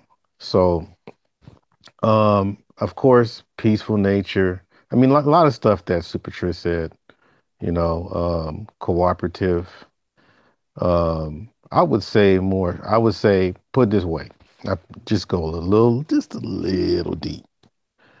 Um, understanding the order of things between masculine and feminine, because basically the one that would be the best wife material in my opinion is to make sure that anything that is natural within her femininity that she can master on a daily basis is going to always be solid in any relationship. When she starts to go other directions away from that, you start getting conflict because you're jumping in people's territory. And when you jump in people's territory, there's going to be pushback. Some people are simp enough to let it go, or just, you know what I mean? They don't say nothing, and, they capitulate or whatever. But for the most part, you know, when people are who they're supposed to be based on their nature, you never drift apart. So I think Hmm. that's your best. That's probably your best wife material is a person that knows themselves, and that's automatically going to be beautiful inside and out. And I hope that she picks me as a contestant. No, I'm joking. Well, let me shoot over to the ladies. What do you ladies think? What makes you or other women wife material? What are the qualifiers? I knew for sure that if Art got to answer before me, he was going to say at least one, if not several things that I was going to say, so they weren't going to be new, but fine. We'll start off over here with, Sorry. I knew it. Literally, you almost finished, and then you said, knowing yourself. I'm like, that was my answer. No, I but I cheated. mean, you did. I know. You saw my answers. But no, it's a really big one that a lot of people dismiss and take for granted in their preparation to want to be a wife or to become a wife or while they are a wife, is knowing yourself. Because the thing is, when you're compromising yourself, whether you actually know it or not, you can't be at your best. You will be bitter, you will be resentful, you will be angry, you will be demanding, you will be all kinds of things. And it's really because you are compromising yourself, your integrity, your self concept, your self worth, whatever it is, but you don't know who you are. So, because you have no idea who you are, you can't even speak up and make that statement and have discussions and try to resolve things. Or you might be in a relationship with someone who does not work with you because you guys are not well matched. He found himself a good wife and you lacked self concept. So you're just going to do whatever. If he doesn't like women with long hair and you have long hair, you cut yours off. If he doesn't like women who wear heels, you don't wear heels. If he doesn't like women who this, then you do this. And you have no idea about anything to do with yourself on the surface, internally, what you like to watch, why you like to watch those things. So you think that being a wife is literally breaking yourself down and rebuilding yourself into a new human. And that's not necessary. When you find the right husband for you, then who you are, when you are solely grounded, you know who you are, that's going to be a perfect match. You're going to be submitting to him. Of course he will. But that being said, you guys were already a match. So it's not going to be a daily fight within you or between you guys because you're already matched. So it works. Beyond that point of knowing yourself, though, which again I stated first because it really is the most important thing, a woman is a wife before she becomes a wife, as far as before she gets married, when she's walking around and living, when you see that little 15-year-old girl inside of her house or whatever, she's a wife then or not, or she becomes a wife before she's married. So there are just things that now you're going to fulfill as your role and your duties as a wife. Support, for example, and this is another big one. So if you don't know yourself, you can't respect yourself. And if you can't respect yourself, you can't respect your man. And now, whether you are Christian or not, but so much of our community is Christian. So what does it say? It says, men, love your wives, right? And it says, wives, respect your husbands, right? Respect is a huge thing. But if you can't respect yourself, you can't respect him. So you have to be able to be respectful to yourself and to others, to women as well, because you need to be able to respect, his mother or aunties, sisters, whoever. And you need to be able to show him respect, not just in the fact that you don't call him names or you don't this and that and whatever, but just in and of itself, the way you speak to him, the way you treat him, showing love and showing respect should be synonymous. So, if he puts on a dress shirt to go out to work because he's busy, and you look and you see it's wrinkled and you're like, nope, take that one off. Come on, I'll iron it. Go do what you need to do. And you make sure you get that iron for him, because you know what, at the end of the day, you want to be able to show your love and respect. When you guys go to a barbecue or something like that, whatever, he's been working hard all week and whatever. And sure, maybe you were too. But going, okay, babe, can I get you a plate? That shouldn't be a problem for you. You shouldn't be like, well, he should be serving me because da da da da da. Because you know what? Love and respect will actually have you guys give to each other in different ways, in complementary ways. So a woman, needs to be in that place where she wants to take care of him in the ways that she's best able to, right? Because there are some things I just don't do. I'm not good at them. They're not my forte, and that's okay, because there's other things that I'm really good at, and I'm gonna want to jump in there and take care of those things and take those off of his plate, and make these things easier for him. For me, I'm Jamaican, so you need to be able to cook. If you can't cook yet, you have no business having a husband and children and a family. You should be able to cook. You don't have to be, master chef theater to begin with, but you should be able to cook something decent, and you should have the will to learn how to do it and to do it well. You should know how to clean. And not the way men clean, where they miss the corners and forget the blinds and whatever, but clean properly, top to bottom, every surface of the house and whatever. You don't have to sit there and be cleaning 24/7, but you should know how to make your house presentable, because men are judged on different things than women. And when it comes down to it, that means we judge ourselves differently. So when a house, for example, you guys lose the house financially, you're foreclosed on and whatever, who do they blame? They blame the man. The man failed. When you walk into a house and it's an epic disaster, who do they blame? They blame the woman. They're not looking at all those other little details and whatever. There's just things at the end of the day. Man is responsible for making sure at the end of the day that financial security has been obtained and you guys are good to go and you're going to be able to keep that house. And a woman, her job is to make sure that that household is good to go. Everything's functioning well inside of it. So, you should have a basic knowledge of how to clean, how to organize, how to do these things. Now, you might be a little bit slack, like I'm a walking tornado. I have no idea how it happens, but I know how to clean. So if all of a sudden people are coming over to my house, I can make that thing spick and span. And the thing is, though, again, that there's an internal desire. There's an internal desire that I want to take care of, right? It's a nurturing concept that wives have.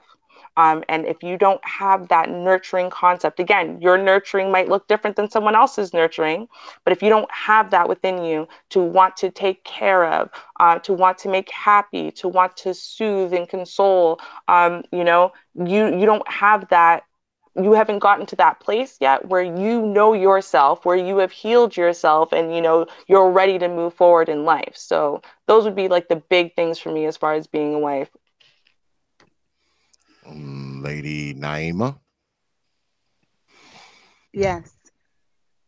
Well, for me, as a ex-wife, I was pretty much, I was the nurturer, I was the cleaner, I was the cooker, I was the pleaser, I was the listener, the builder, and the mother. I've never read a book on marriage. My mom never, sh- she was never married. So the only thing that I went off was with what God gave me. And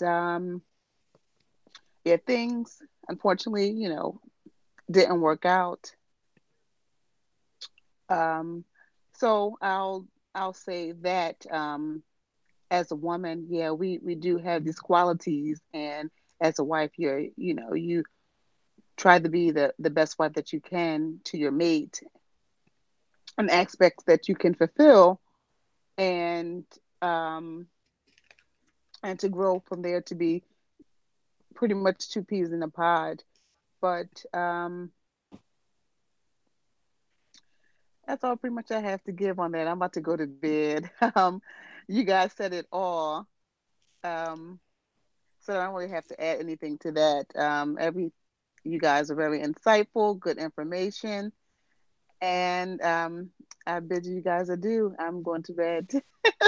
I, I appreciate you hopping on. Thanks for coming on and giving us some female perspective, because we don't usually get that on these here channels. So you know, appreciate it. Okay. All All right. right. Good Good night, night, sister. Naima. Good night. Peace. See you guys. Bye. Yeah. So when I think about this stuff, it's kind of crazy to me. Because I know when I was a young guy, I chased a lot of hoes. I loved hoes. Most dudes, we go through that stage, where we like hoes. It's just something about hoes. We just don't know what it is. We can't put our finger on it, but we know it's something about them. Especially when you're a young dude. I mean, it's just something about hoes that I don't know.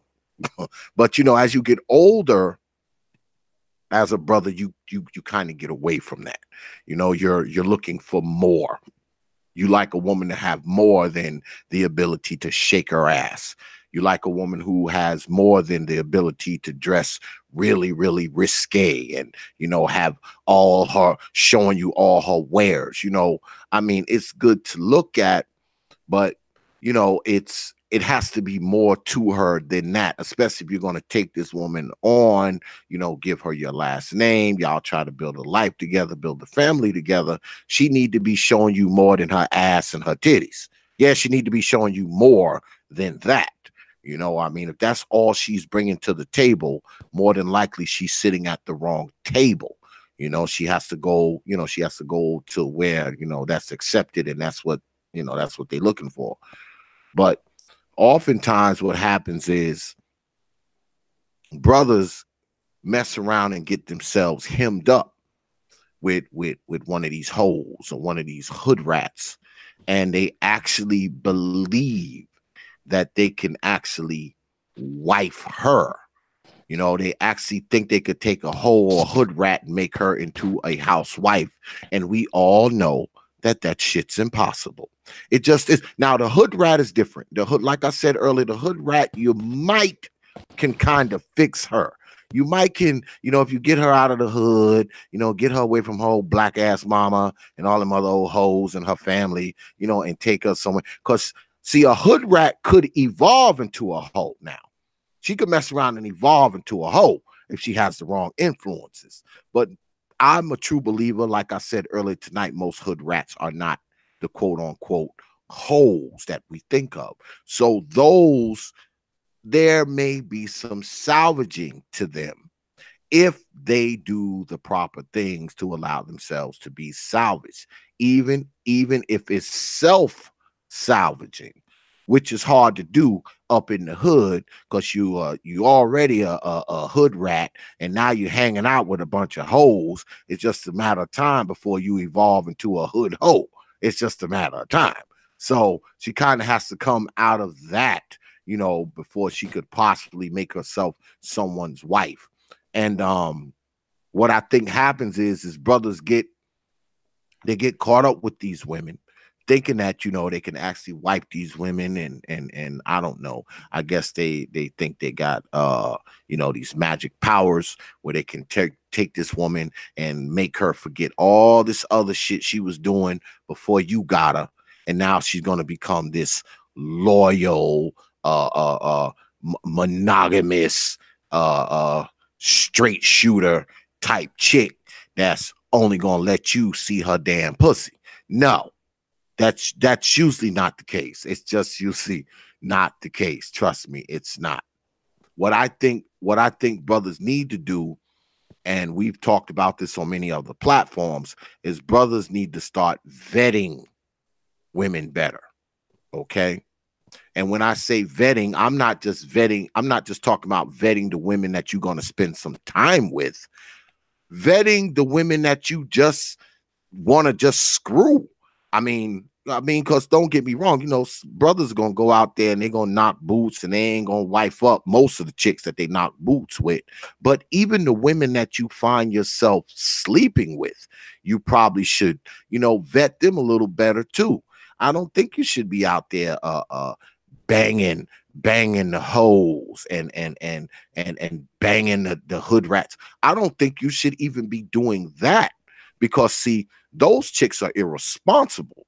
So they're capable of anything. They're capable of poking holes in condoms. They're capable of taking condoms out the garbage and squirting your old used semen up in them. I mean, you have to vet the people that you're going to be around. I would even say that the women that you even spend your time with should be quote unquote wife material. Think about that. Think about if the only women that you messed around with were wife material. Because see, if they wife material, what does that mean? Number one, they're somewhat responsible, right? Number two, they less likely to be trying to have your baby when they just met your black ass, right? Number three, they're less likely to be screwing your damn brother soon as your ass gone. So I mean, these are the things we gotta kind of like brother Super Triz has been saying all night.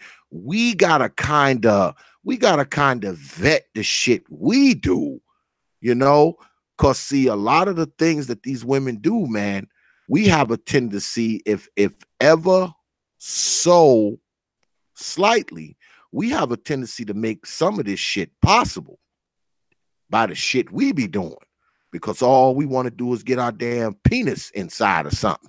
We don't care what the something is. We just need to put it somewhere, And I think we need to be a little more mindful of where we put our penises. And anyone who disagrees with that is crazy. Go ahead. Go Of ahead, brother. course not.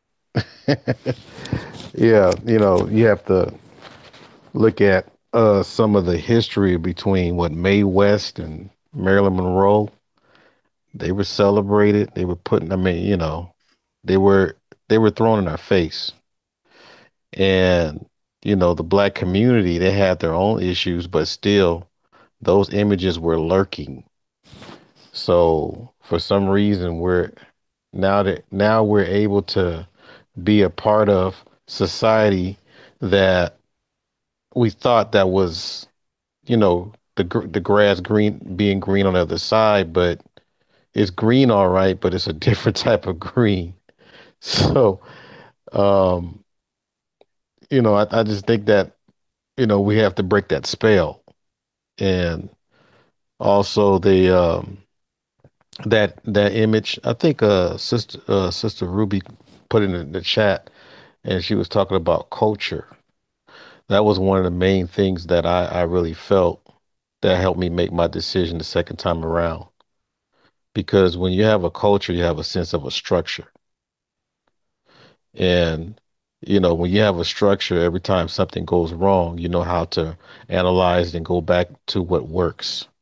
When you don't have a structure, you just throw things on the wall and hope that it sticks. And, we're in a situation where I believe we're still the newest culture on the planet Earth. And we're still trying to figure out all kinds of things, how we're going to enjoy this lemonade that we made out of lemons. So it's a growing process, but at the same time, going back to the whole thing about turning the hoe into a housewife.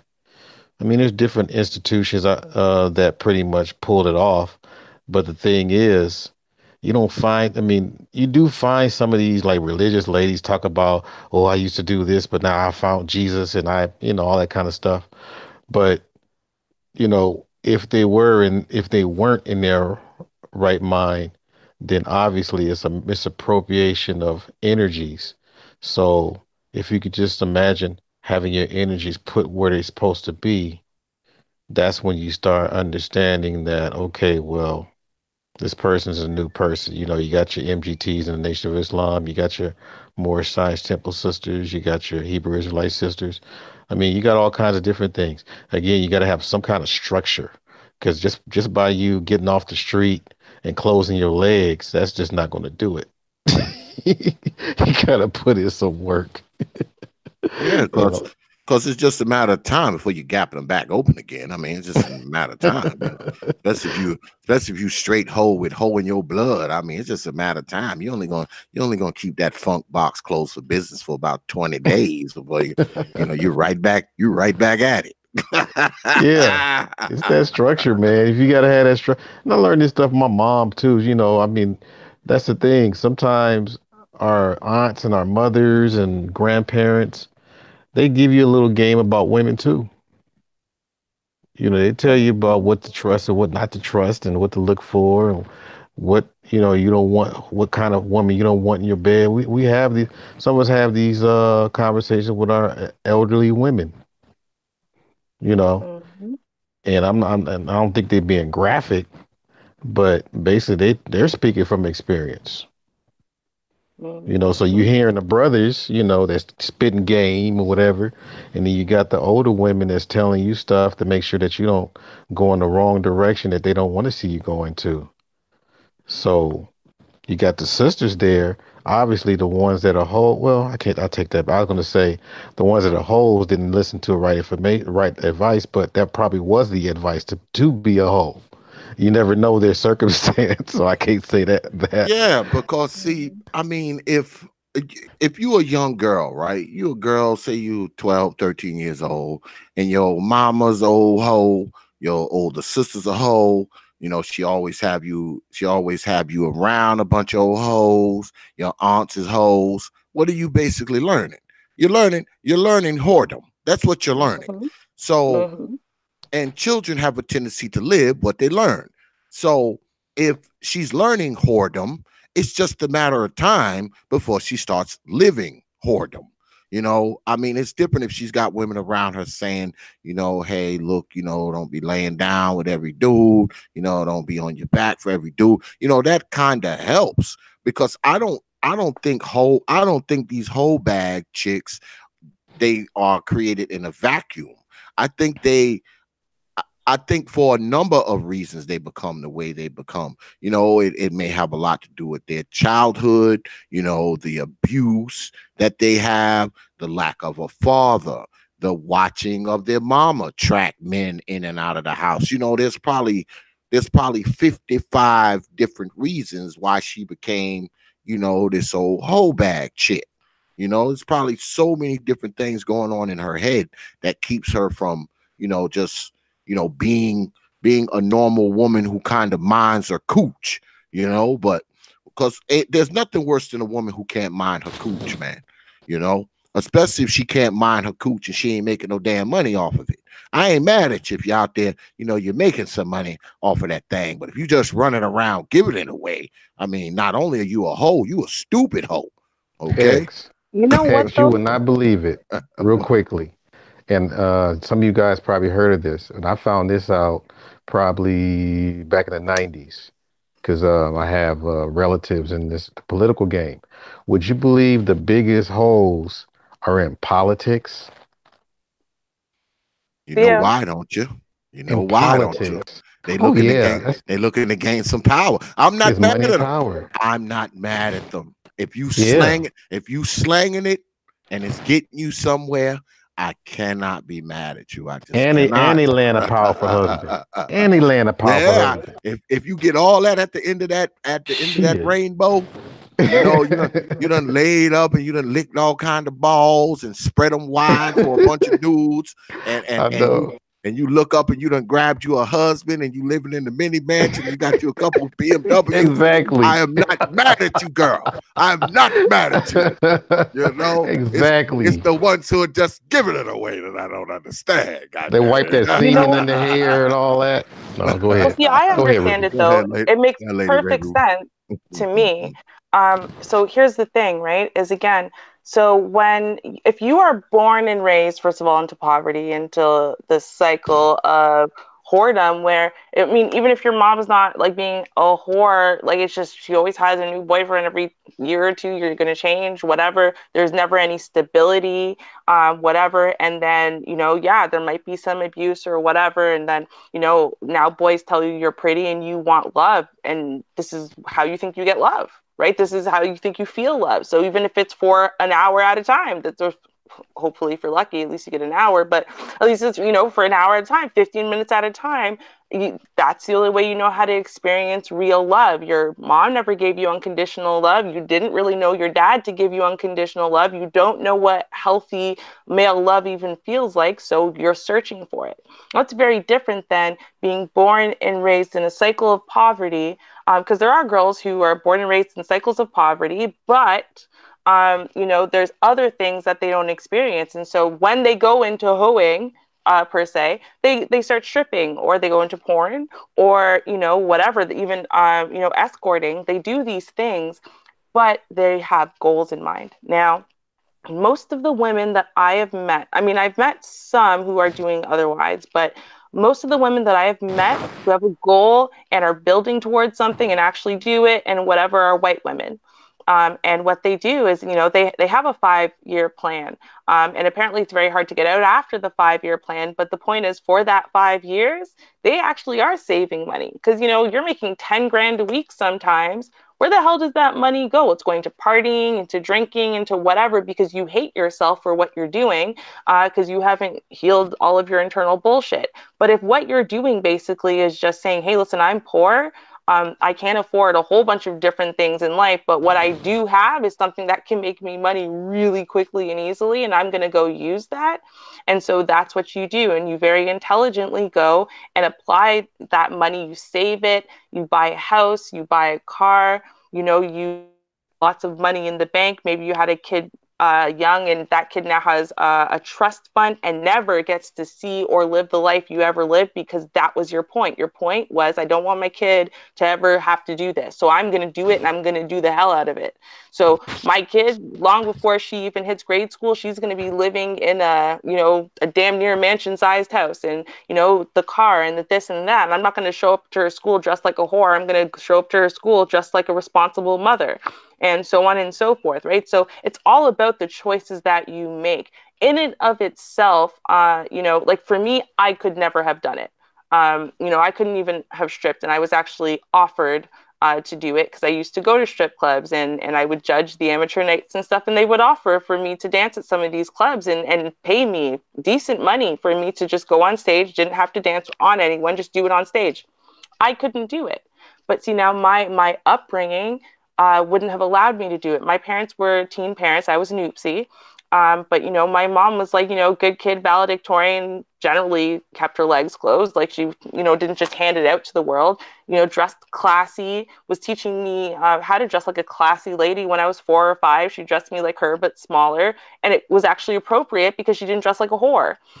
So, as a result, there are things that were just built inside of me that like, I couldn't do this. I have no disrespect for you, but I couldn't do it for myself. So when you look at it, for a lot of these women who are transactional, I'm going to use my pussy to get me somewhere. I'm going to use my pussy so that way my kids don't have to suffer like this and whatever. They're often the ones that aren't doing it because they're emotionally like just destroyed. It's just at the end of the day, they looked at the opportunities they had, and this was the easiest, quickest one. I actually have a friend that's literally how she got into stripping. She had a oopsie baby at 14. She was pregnant. 15, she had this kid. And this was the fastest, easiest way to feed her. I have to feed the kid because it's mine. I got to clothe the kid because it's mine. I got to put a roof over her head because it's mine. This is something I can do where I get to spend all my time with her. I get to have her all throughout the day, do all of that stuff. And then while she's sleeping, I can go make money. I can come home and pay the bills. She'll be none the wiser. Right. That was her attitude towards it. And, she didn't work enough to become a multimillionaire. But at the same time, she didn't sit there and get hooked on heroin, party like it's 1999 or whatever. she had a goal for what she was doing and why she was doing it. And when her kid went to school, so that way she'd have time during the day and blah, blah, blah, she started transitioning into normal life. Now, you can look at it and just look at people and just say, well, if you sleep around at all, or, more than so and so amount of people have run through that or whatever, well, then now you're trash. But in this day and age, the amount of women that you're going to find who have a body count under 10, where they can literally count it on their fingers, don't need toes too, even, let alone my fingers, your fingers, his fingers, someone else's fingers, or whatever to try. And then that's only if they can keep track. You're going to have a hard time. You really are. When you get to this millennial generation, most of them, not only are they at least in the 20s and up, but half of them are proud of their body count. So what even constitutes being a hoe these days has changed radically.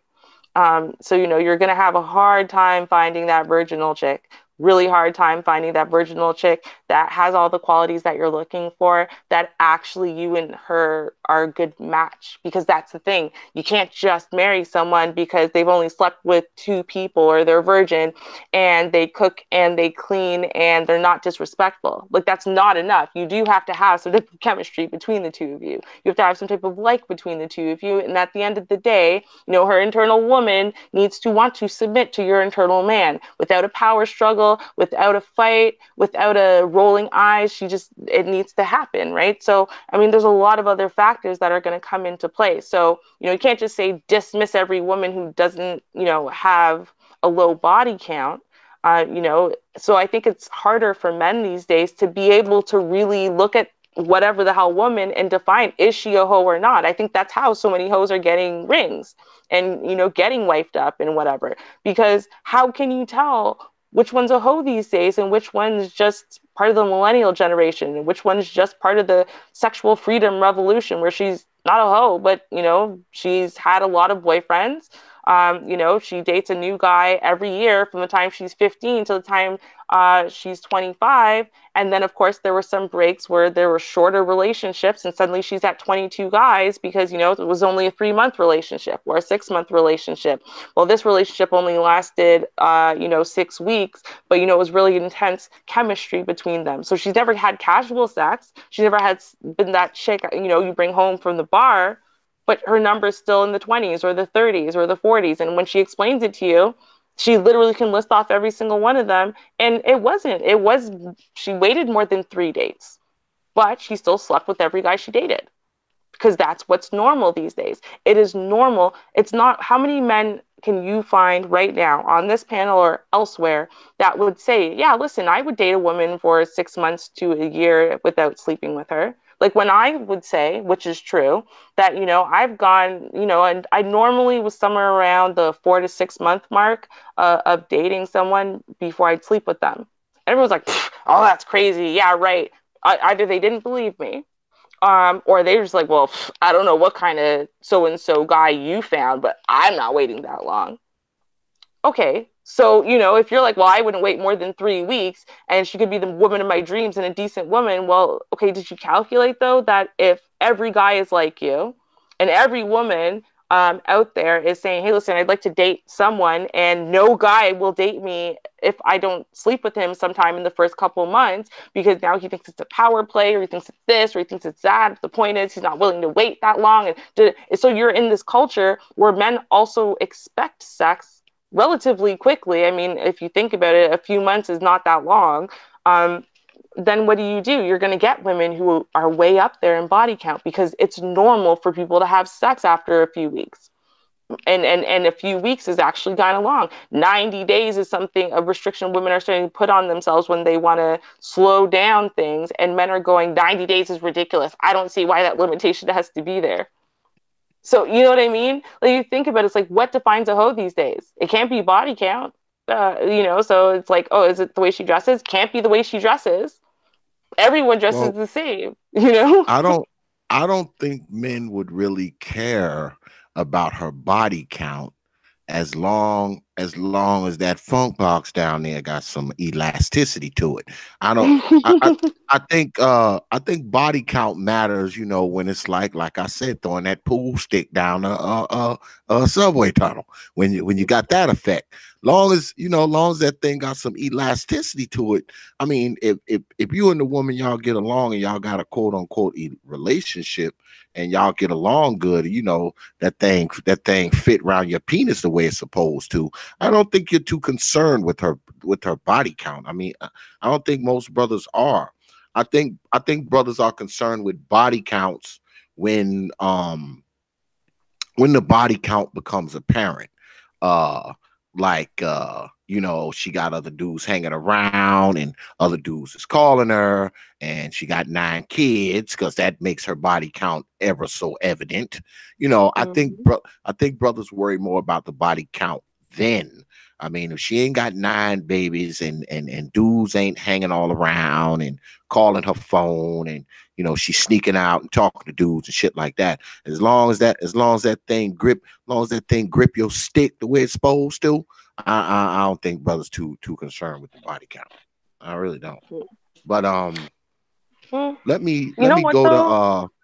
go ahead. Go ahead. I was gonna ask you because see, it's kind of a conundrum though, because it's like they're not too concerned with body count, but at the same time, this is why we're wifing up hoes. Like, again, where how do we define and determine what a hoe is? Because there's so many things they can't be concerned with anymore.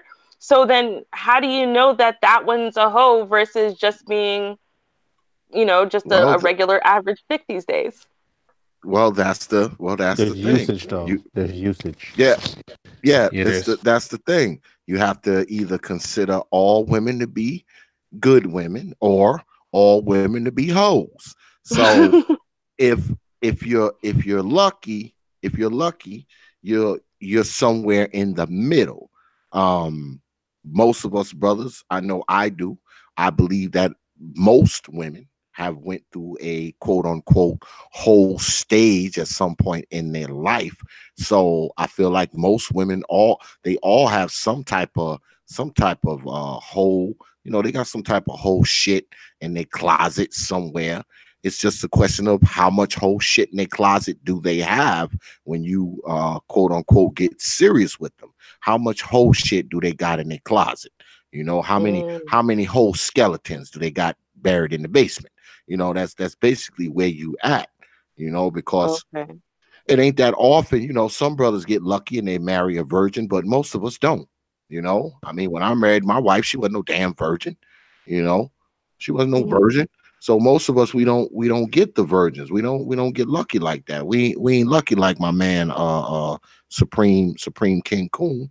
He married his wife. His wife was a virgin. I mean, how often does that happen? That's like one out of fucking 800,000 fucking dudes Yeah, get that that's a shit. unicorn. Goddamn right. So I mean, we when we run up on women, we know they got some body count. They got at least one body. Okay, they got at least one. We just hope they ain't got 1,000. You'd be amazed. You'd be amazed in some communities. There's sort of like this little house on the prairie type people. You'd Hmm. be really amazed because like most of us that's on the panel, we're kind of in this, in the cities or in the metropolitan areas, so we kind of see how things are and how people get down. But when you go further deep areas, they're really some of them are really strict. Yeah. Whatever the father and the mother says goes until they 30 damn near. And you're like, Hmm. damn, because I married in that kind of family, kind of. So Yeah. You Mhm. 25. not my second marriage, my first marriage. So You they Mm. were tw- kind of you strict. 25 and still got a curfew. God damn it. You 25. Yeah, God damn yeah, for sure. And some people, and then the thing too is that when they do, and obviously people do deviate from that stuff too, but for some reason that those mental consequences, it really hits home with them more because they really are beholding to the parents. That the Mhm. whole finger wagging and all that kind of stuff. is really deep when it comes to those kind of family structures. Yeah, Mm-hmm. well, that has a lot to do with culture, though. They're being cultured, whether because of religious beliefs or spiritual beliefs or where they come from, their background, ethnic beliefs. They're being cultured. So you know, uh, nothing shapes up. Nothing shapes up men and women like some type of culture, some type of spiritual guidance or guidance from their ethnic background. I mean, nothing shapes people up like that. I mean, that's Yeah. that's where you that's where you find the that's where you find the most refined people who have been raised and groomed in some degree of a culture by Yep. their parents, because when you're raised and groomed in a culture, you have standards that you have to live up to, apply Yep. to your life, answer to, so it makes a difference. If Mm-hmm. you come from a well-cultured family where, your mother was a virgin when your father married her, you're damn right she ain't gonna be letting you run out there and slang that funky thing all over the place. She ain't gonna let you do that. If you do it, you're Mm-hmm. gonna you're gonna have to sneak and do that shit because she gonna be all over you, girl. You know, she's Yep. gonna be all over you because that's Hmm. Yep. that's that's the culture of the household. That's the culture of the neighborhood. That's the culture of the ethnic group. And I think Mm-hmm. within Black society, there's such a lack of that. Okay. And I know people will get mad at me, but I don't give a shit. There's such a lack of that inside Black society. And I think what happens is we often see the effects of it, with the single motherhood, the illegitimate kids, and that shit devolves into poverty and crime and ghettos and all that kind of bullshit. And it all Mm-hmm. goes back to what? It goes back to sexual activity. Just like I said before, it goes back to sexual activity. You got these uncultured people, these half raised people having babies willy nilly with no damn fathers, with no damn structure. The fucking mamas growing up in poverty because they got 9 of them. So they raising 9 kids in poverty. These kids are growing up eating roaches, okay, half feeding them, half housing them, half clothing them. So what kind of lives do these kids have? They grow up hard, they grow up neglected. So when they become adults, you send them out in the world as these hard raised, neglected people. So they get out there and they commit crimes, become hoes like their mama, that kind of shit. And it all goes back to they old mama, they old grandmama, they old great grandmama not having no damn culture, not being able to mind hold funky cooch.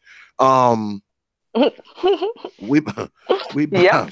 we about to we about to wrap up. So I'm gonna go ahead and go to Super Triz, let him get some final words, and then I'll go to Lady Ruby, then we'll finish up with Big Brother Art. Yes, thank you so much, TPOT. How's my voice coming in now? Fine, fine. Okay, good, good. I still Yes, want to get you on the Hours of Power, man. You ain't off the hook, brother. I'm gonna get you on there, god damn it. as I said, I have to work every Wednesday. Every Wednesday, Hmm. I'm working, so that's the reason why I haven't been able to do that. You Okay. know, I'm gonna catch you when you go on vacation. all right, definitely, definitely. Um, Probably in March I'll be on vacation, so maybe we'll have an opportunity then. Okay, okay, okay. But I do want to thank you for inviting me on the panel. It's always a pleasure to having this conversation and dialogue with you, as well as Art New Style. Um, Thank you again, and then to the young lady that I've never talked to her before, Classic. I believe she's based in Canada, and she's a Jamaican native. Thank you for taking the time to listen to me as well, Naima Buckner, who's already went offline. So for those of you who want to catch me, on my channel, make sure you subscribe. YouTube slash Super Triz. That's going to be my actual channel, Super Triz. Very simple. Type it in the search bar. My name comes right up. And make sure you hit that notification bell as well to catch me when I go live. Um, yeah, I think it's again, we have to look at our role in all of this as men. So, we have to understand that, the chickens do come home to roost. And so when we want, sexual access to women, we want unmitigated sexual access to women, we want it under our terms, then you can't expect a woman to make herself sexually available to you exclusively. What makes you special as a man? She denies everybody else, but just you're the one that she makes herself sexually available to. And then you repeat this process with other women because, of course, as a man, you have that intrinsic desire to seek out multiple sexual partners. So then, at some point in time, these women are now what you would consider to be damaged goods. And I'm not saying men take the full responsibility for that. Absolutely not. Women have the ability to make that conscious decision. But, unfortunately, some of these women in later stages in life, they're no longer marketable because, again, they're unable to pair bond because they've had so many sexual encounters. That bonding nature that act of sex provides no longer has that effect on them. So, again, we have to kind of look at our role and what are some of the things that we can do and understand that if we do want higher quality women, then we'll have to accept the fact that we won't have that sexual access anymore. So it's a catch-22 in that regard. You have to compromise somehow, and I don't know if men are willing to make that compromise.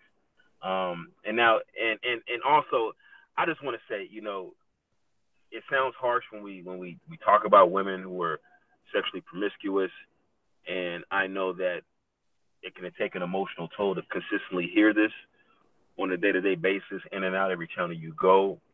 So for any women out there that are sexually promiscuous and they need a shoulder to cry on, please contact me.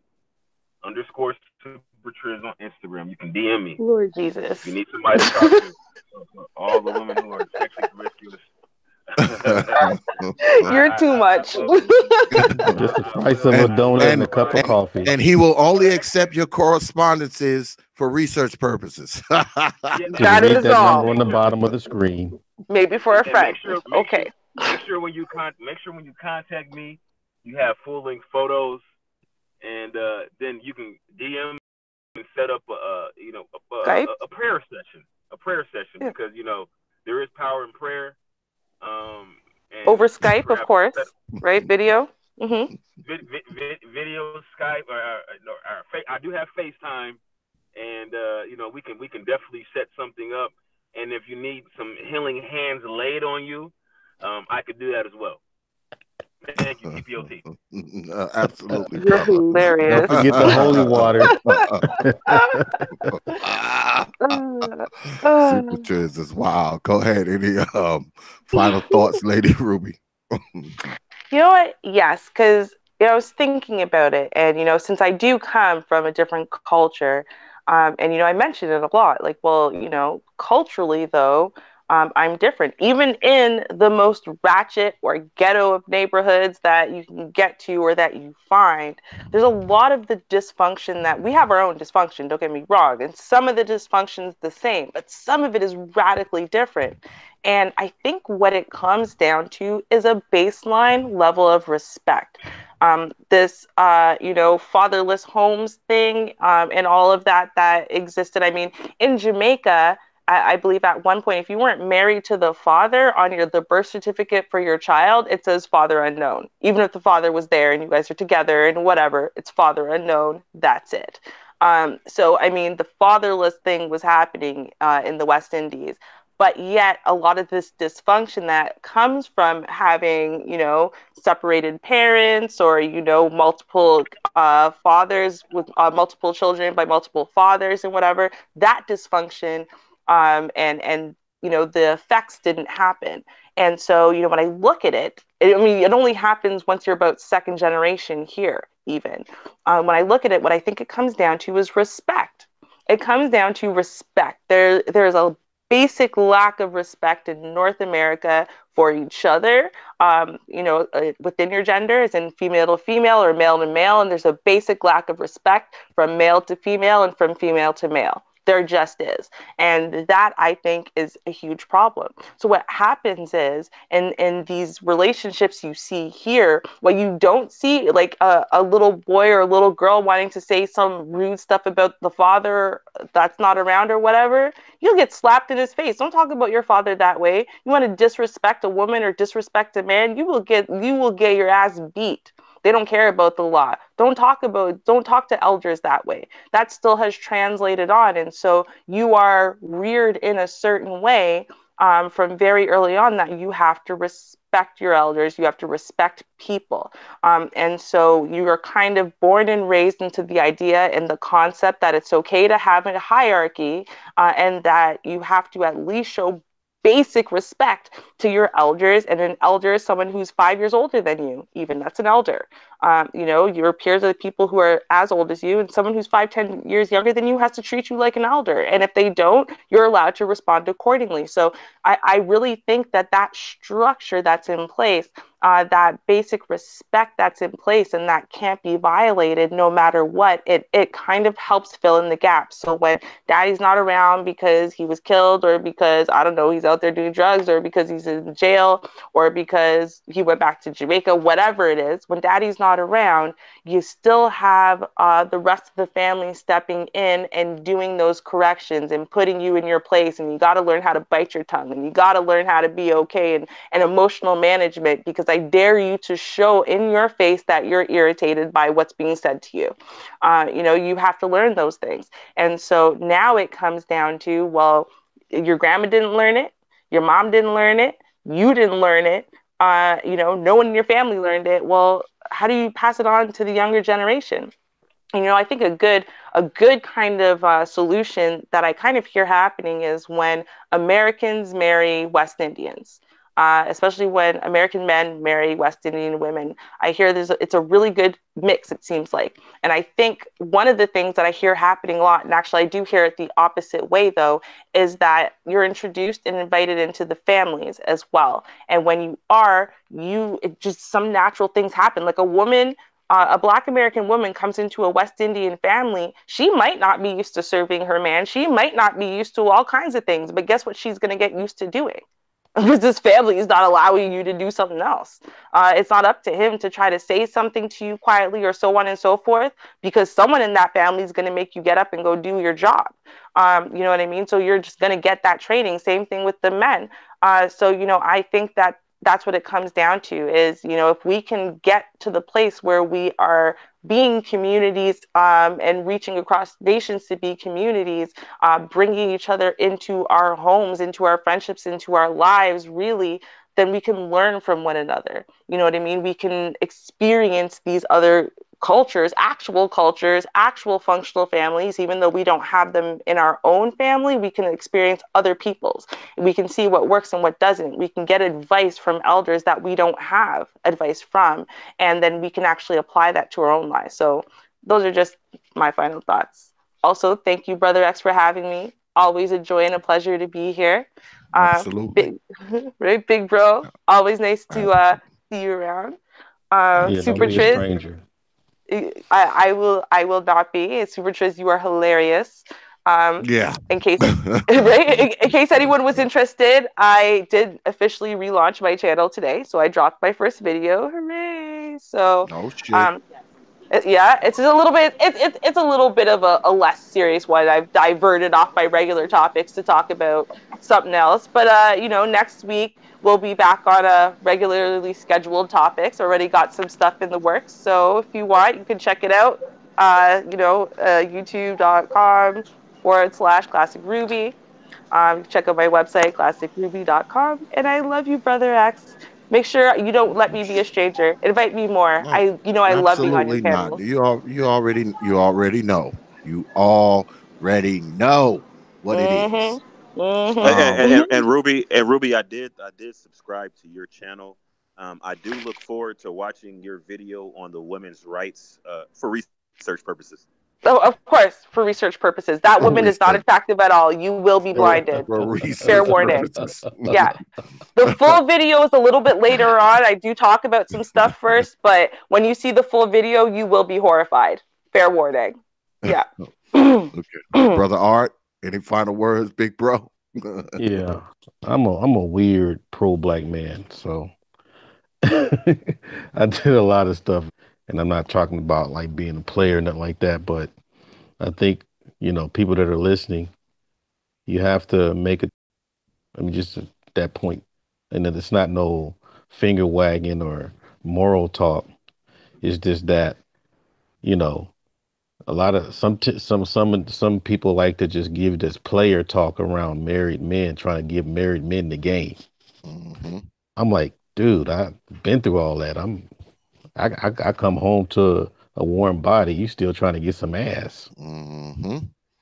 So I seen the Mac before you were born. Absolutely. I tell them the same shit. I tell them the same shit, brother. I'm telling you.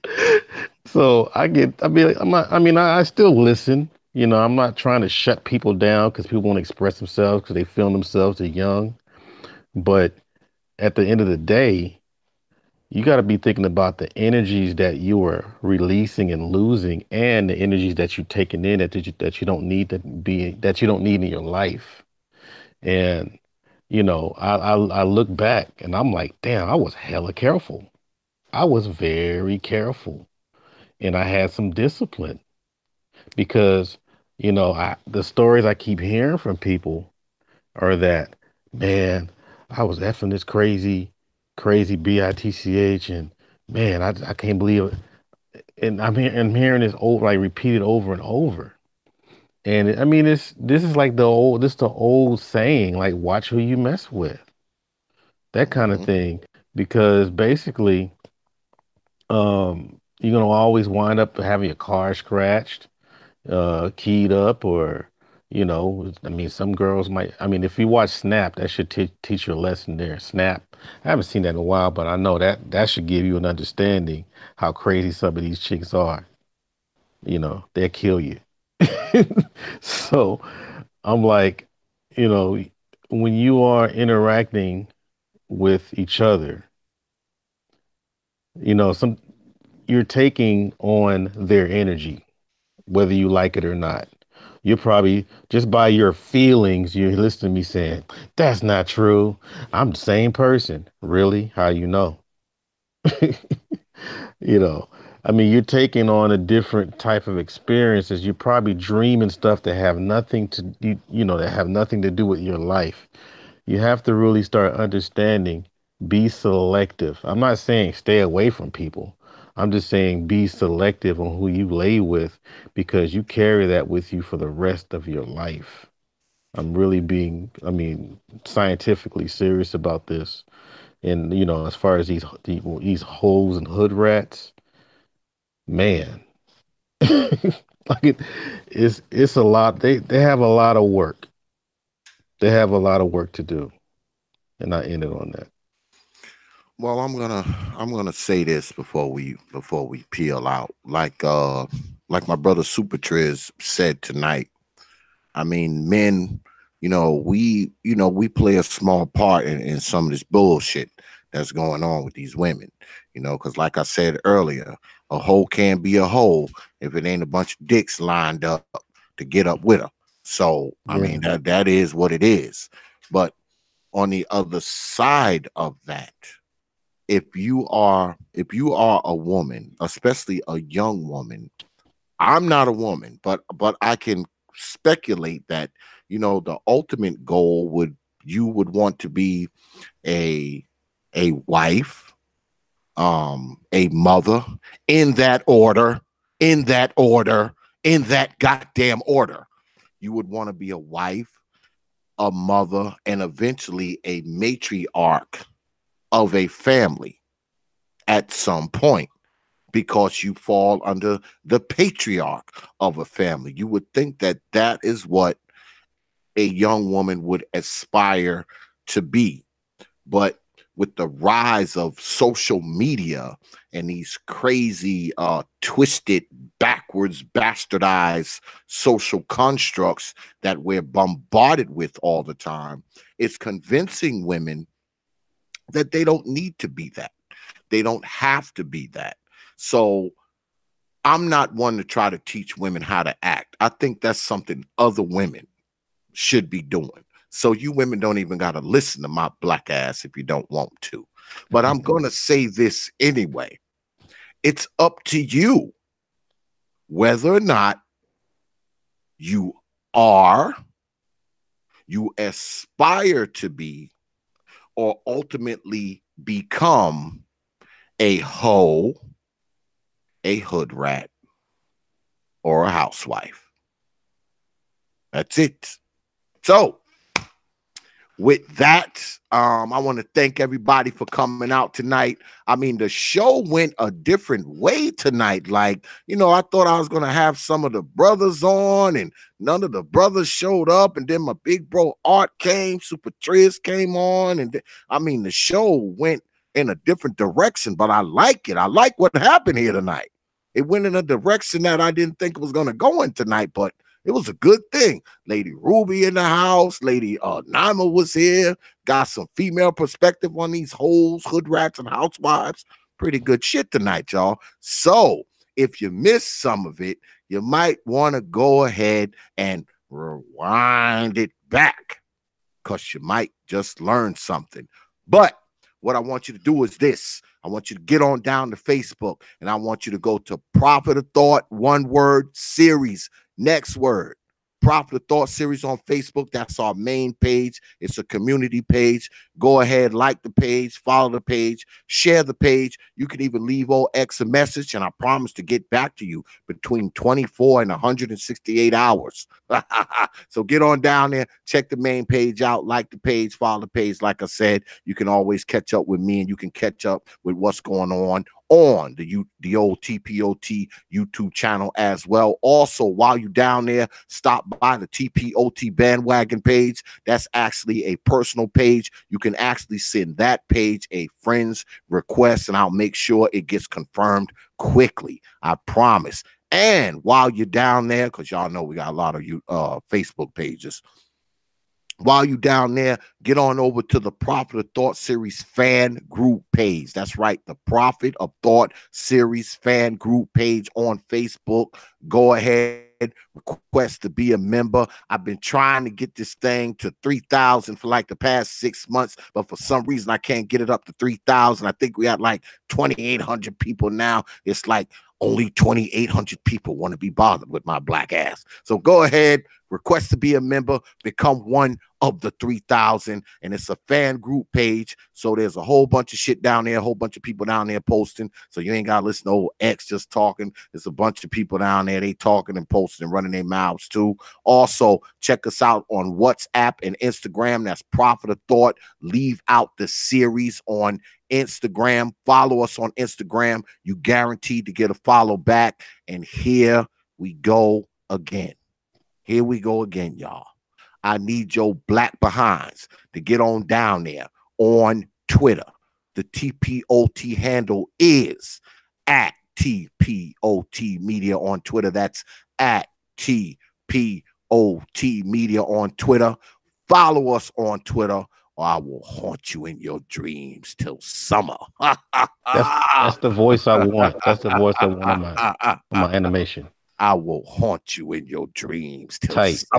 summertime. Tight.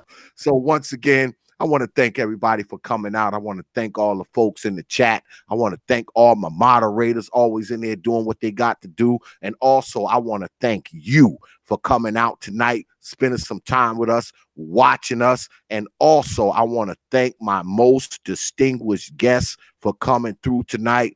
Big brother, my man Art Nostyle, my brother Super Triz, and Lady Ruby and Lady Naima for coming through tonight and making this a very, very interesting stream. Make sure you have your black behinds here next week, same time, 9:30 p.m. Eastern time for another edition of DXL.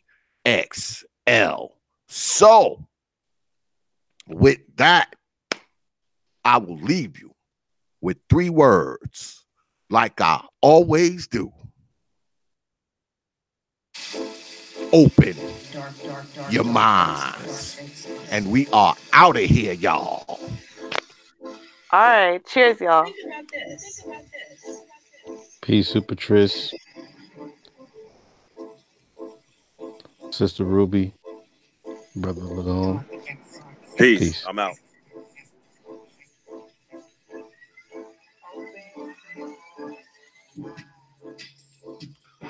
Peace, folks.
Only from TPOT Media. Open your